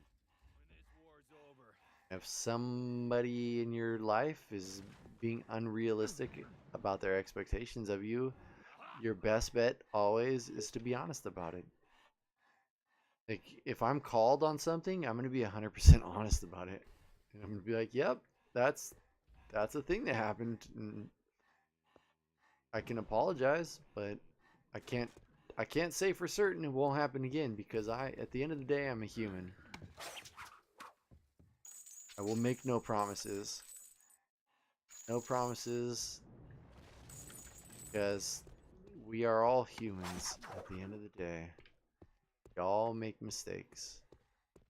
I'm not going to spend my day stressing about making sure that I don't make mistakes, because do that, you're always going to be upset with yourself, because you're going to make mistakes. If you're not making mistakes, you're not learning, and if you're not learning, you're not growing as a human. If you're not growing as a human, you're going to become a being that people like they don't want to be around. Which is, I mean, I don't know, that sounds weird, but yeah, like embrace your faults, embrace your shortcomings, and recognize them as what they are.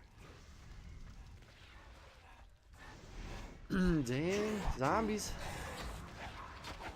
There's a band called the Aquabats. Oh, shenanigans. My health is very low. Oh no, I got too cocky. There's a band called the Aquabats, and I think it's the Aquabats. They have a song called Zombies Everywhere. Yep, that popped in my head. 8:43. I thought for sure I was going to beat this game tonight. I set unrealistic expectations for myself. But regardless of whether or not I beat this game tonight, I've had nothing but fun. Zombies! Slap you. Guess what, zombies? Now I know about your... Yeah, Aquabats were awesome for sure. Dude, they did the Yo Gabba Gabba songs. I think it was Yo Gabba Gabba. I could just be saying things. If I'm just saying things, I apologize ahead of time. Not my intent to mislead you.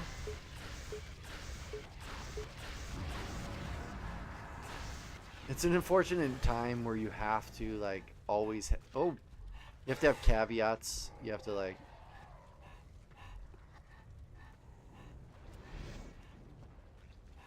There's definitely... Oh, shenanigans. Dude. That dude's right cross was gross. Yeah, Travis Barker was in there. Dude, Travis Barker is one of the greatest drummers ever.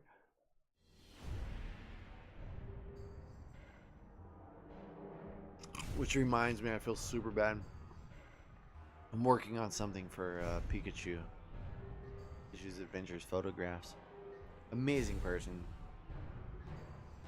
And I am working on something for her that I need to finish it. Need to finish it. Need. Alright, let's be smarter about this since that didn't work out. I'm gonna manage my... Oh, okay. So that didn't even die.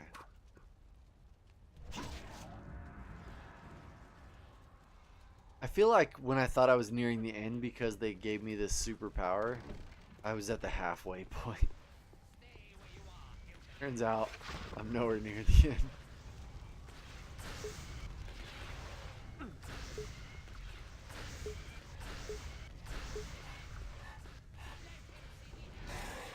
You know what? Dude, the enemies are getting tougher though. That's for dang sure. Dude, what happened to you guys?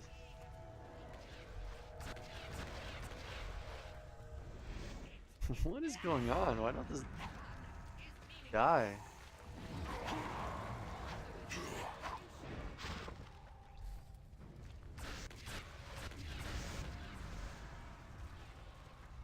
I don't know if I'm supposed to kill all these things or...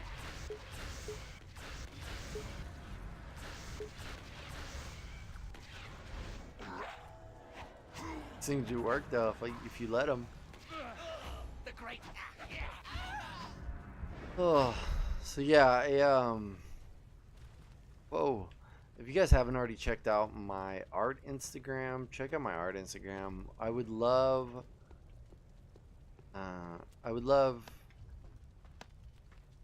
input. Firm believer that if somebody build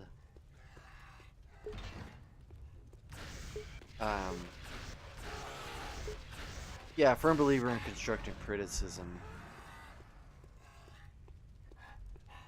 What happened? Constructive criticism for sure. So like, I feel like the best way that I can grow as an artist is for people to give me their input. Dude, thank you, Dredgen. That is my main focus. I clearly I'm. What the poop sprinkles? Why does that not die? Clearly I'm focused on the 360 challenge. Dude, is this thing invincible? I am very focused on the 360 challenge, but I'm also trying to improve my art always. Throw a pot at this fool. Did not care. Look at that. This game is broken.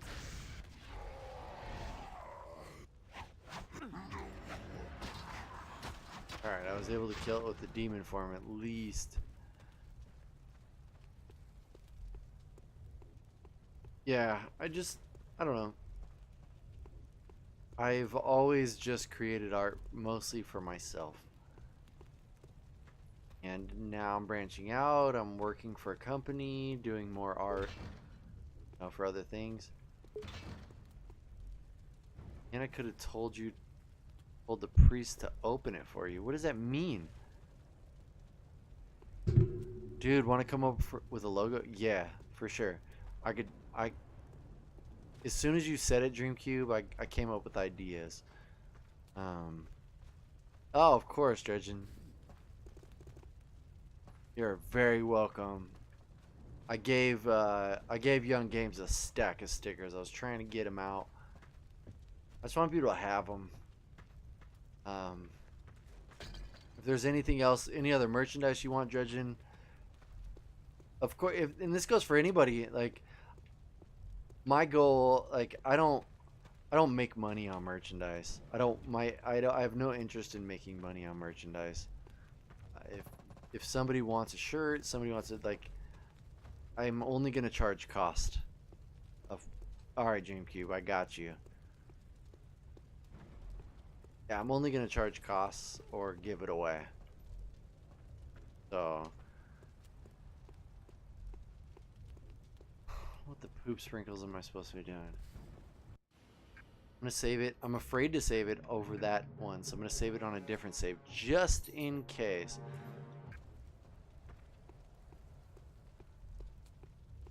But yeah, if you haven't checked out the art Instagram, do it.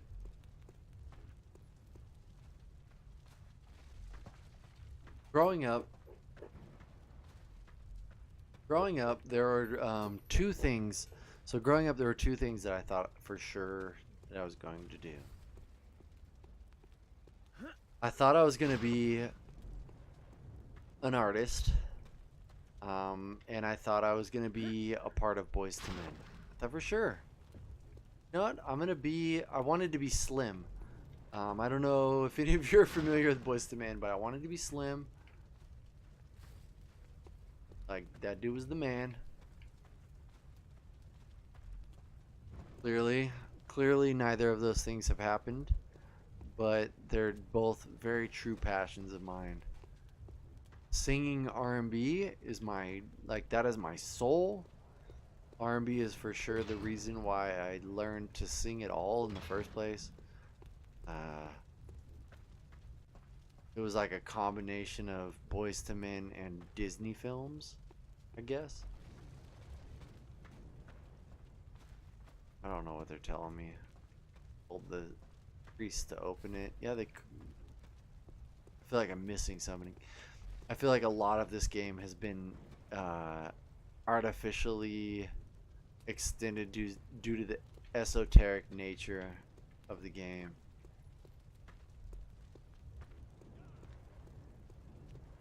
But yeah, it was a lot of Boys to Men, a lot of Babyface, John B.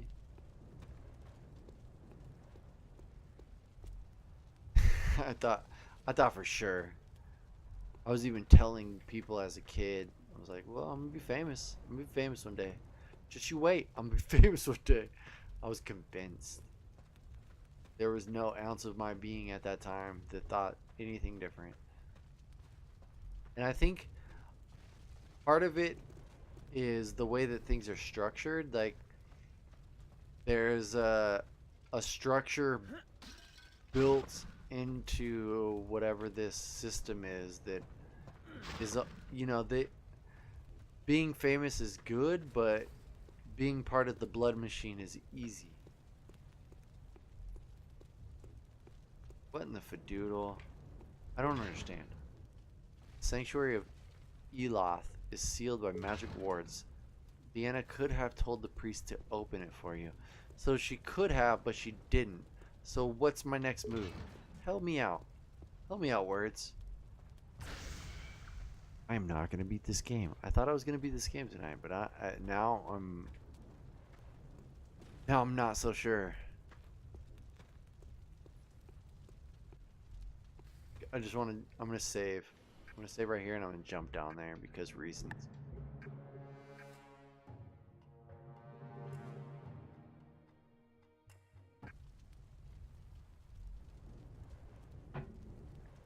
The cool thing is that the more that I've focused on what I love, yeah, not the way. Yeah, not the way. The more that I focus on what I love, the more opportunities have opened up. So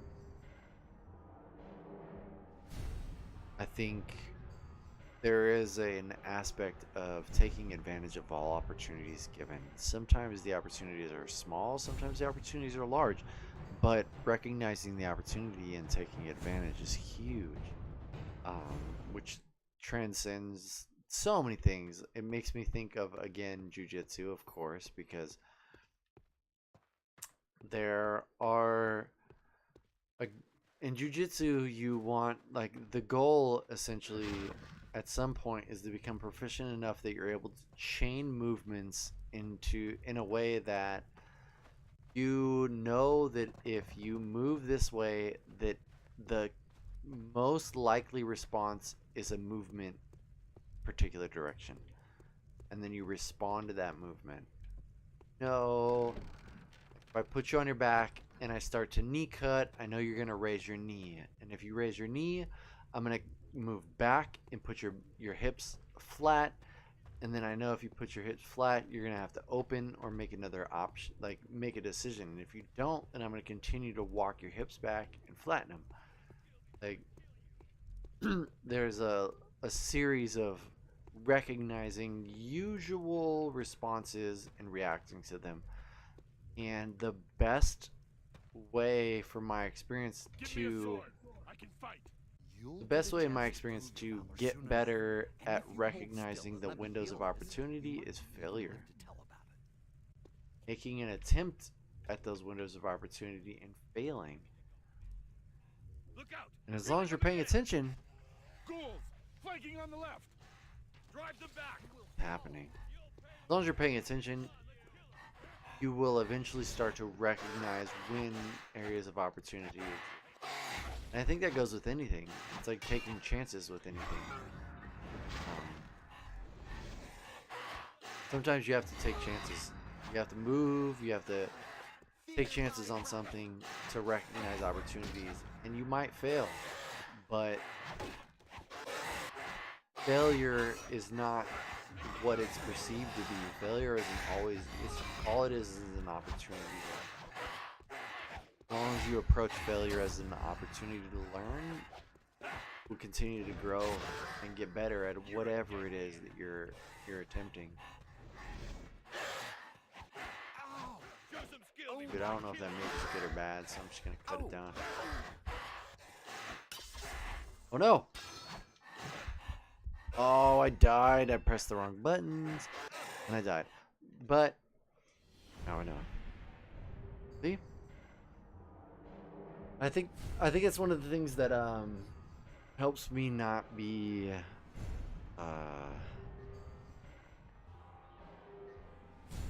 like, I don't get upset with myself when I fail at some. Yeah, dang. But I don't get upset. Like, I think that's why I like games like Sekiro. Like, I'm attracted to things that are inherently difficult because I recognize that the only way, generally speaking, the only way, it might not even be general, but the only way to get better at something is to fail at something.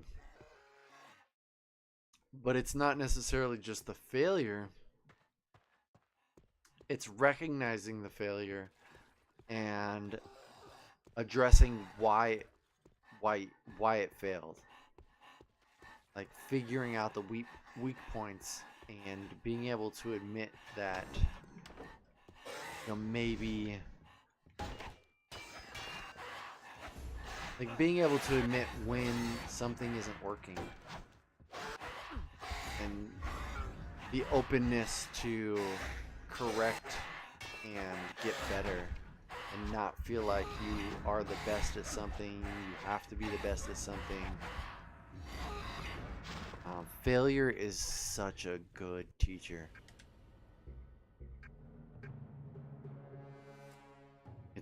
It's one of the best, but it's also one of the most difficult. Failure, while it's an amazing teacher, it can be the most difficult to overcome.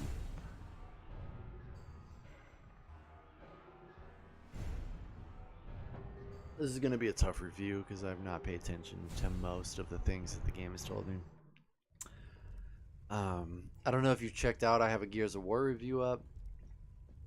Check out my Gears of War review. It is also very much based on feel because I've played the game so many times.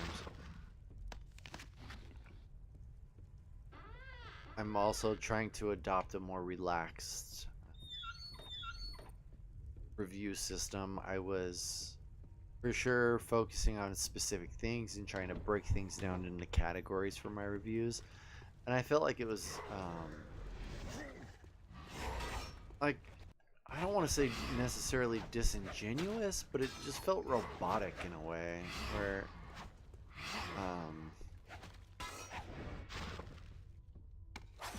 I don't know, it didn't feel natural.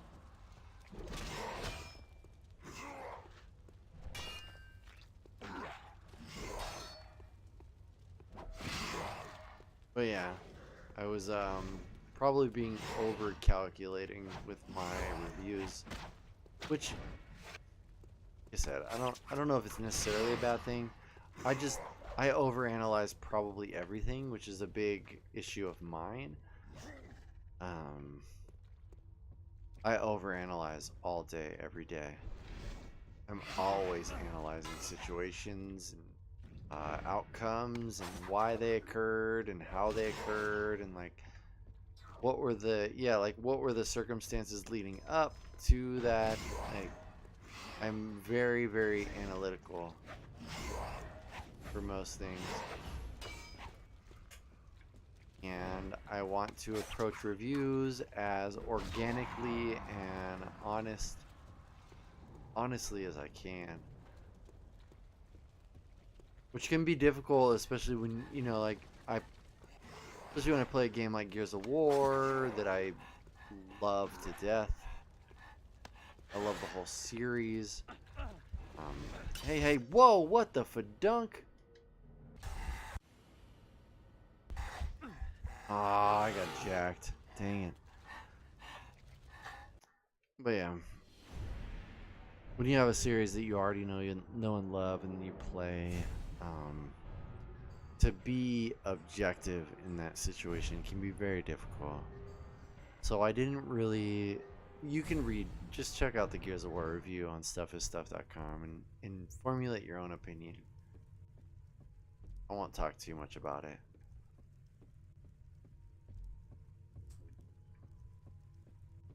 And as always, I'm 100% open to get worked, son.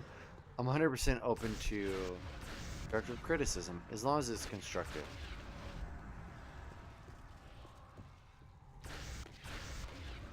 You're just gonna be hateful or rude to be rude. I mean, then I guess if you're gonna be hateful or rude just to be rude, then message me and we can work out like where the fart is in your brain. Like, because we all have farts in our brain about something, right? Whatever it is that's bothering us.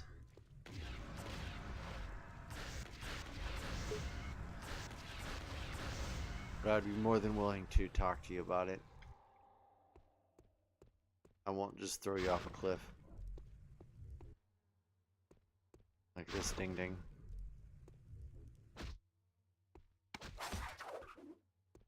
Alright. Key. Save. Dude, I legit thought I was gonna beat this tonight, but now I'm like, my confidence in that is wavering for sure.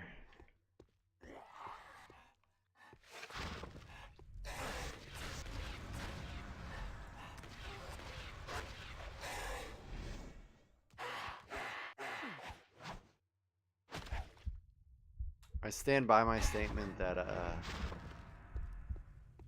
that this game, despite its bugs, is very fun.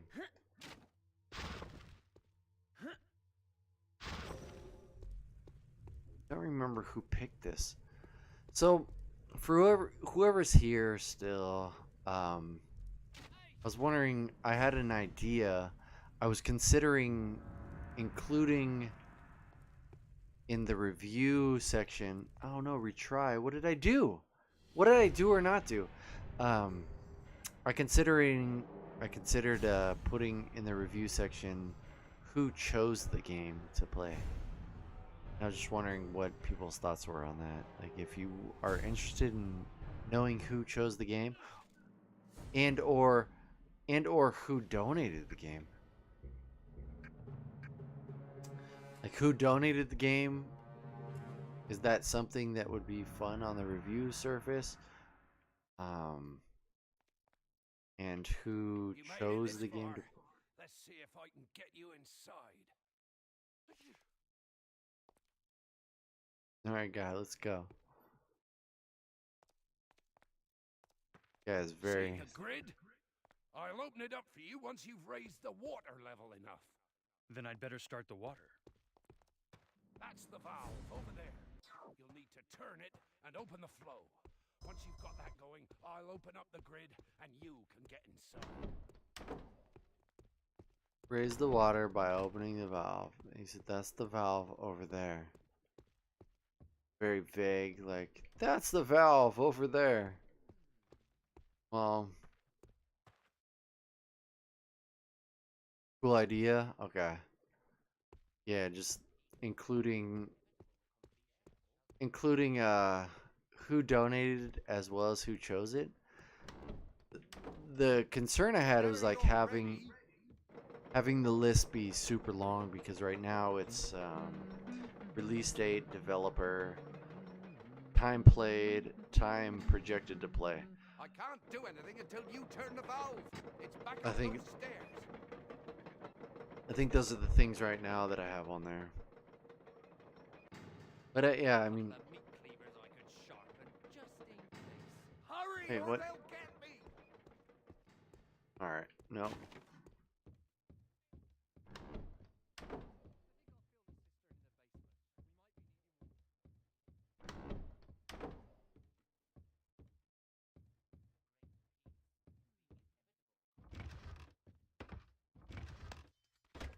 Still have not eaten dinner. Been drinking and not eating dinner. I wasn't hungry when I got home. I think I'm getting hungry now. There was a excuse me. There was a potluck at work, so I ate way too much food. Whenever you're ready. Darn about. Why don't you raise this? I can't do anything until you turn the valve. It's back up those stairs. Oh, I gotta. Okay.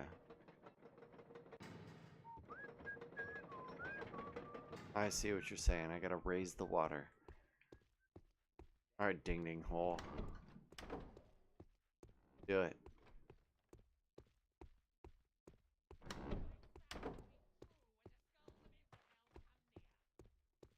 Don't move. What? It is essence.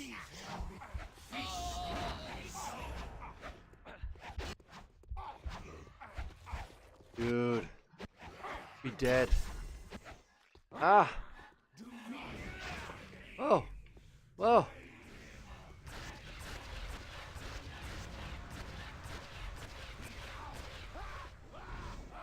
Well, it's nice to know that if I lower their health, one way I can switch and... Yeah, it worked, son. It worked. Yeah, I can switch and just be like, what? The slap tickle. They've definitely increased the damage that these enemies.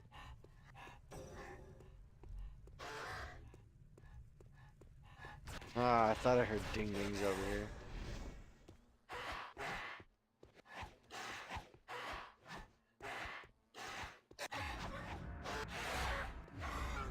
Yeah, what? Touch it. I should save it, just in case. Dude, have a great night, for sure. Dude, thank you, Dredgen. Good luck hunting if you're going out hunting tomorrow. Good luck hunting. I love you, brother. Take care. Have a good night. This looks like it. Hurry, Aaron's here may already be inside.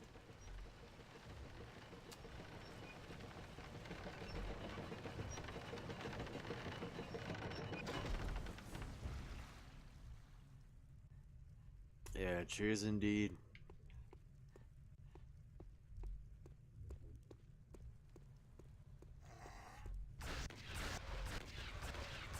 Pickle you with fire. Alright, let's see, where are we at? So I raised the water. Now this ding ding hole needs to more about it. Couple of meat cleavers I could sharpen, just in case.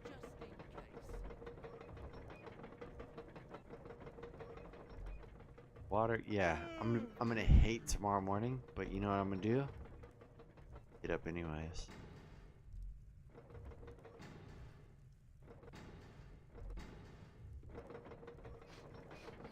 Dude, what in the fadoodle?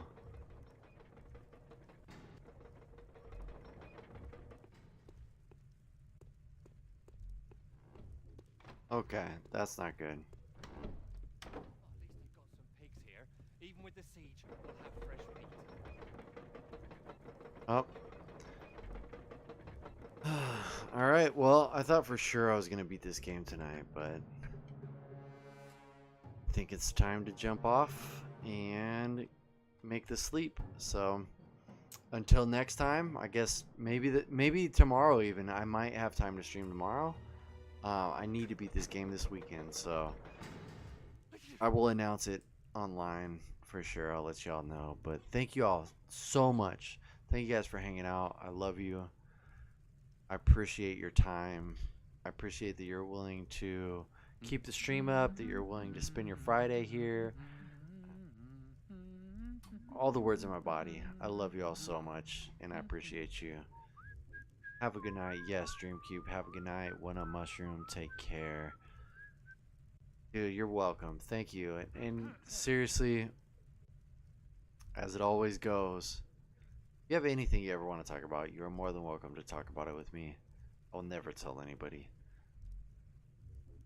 Not who I am. I think I'll fill the cistern in the basement. But yeah, We take might care. need water. Until next time, let me save it so I don't forget. I think I just did that, but I'm going to do it again just in case. Alright, yo. Later. Stuffisstuff.com if you haven't checked it out.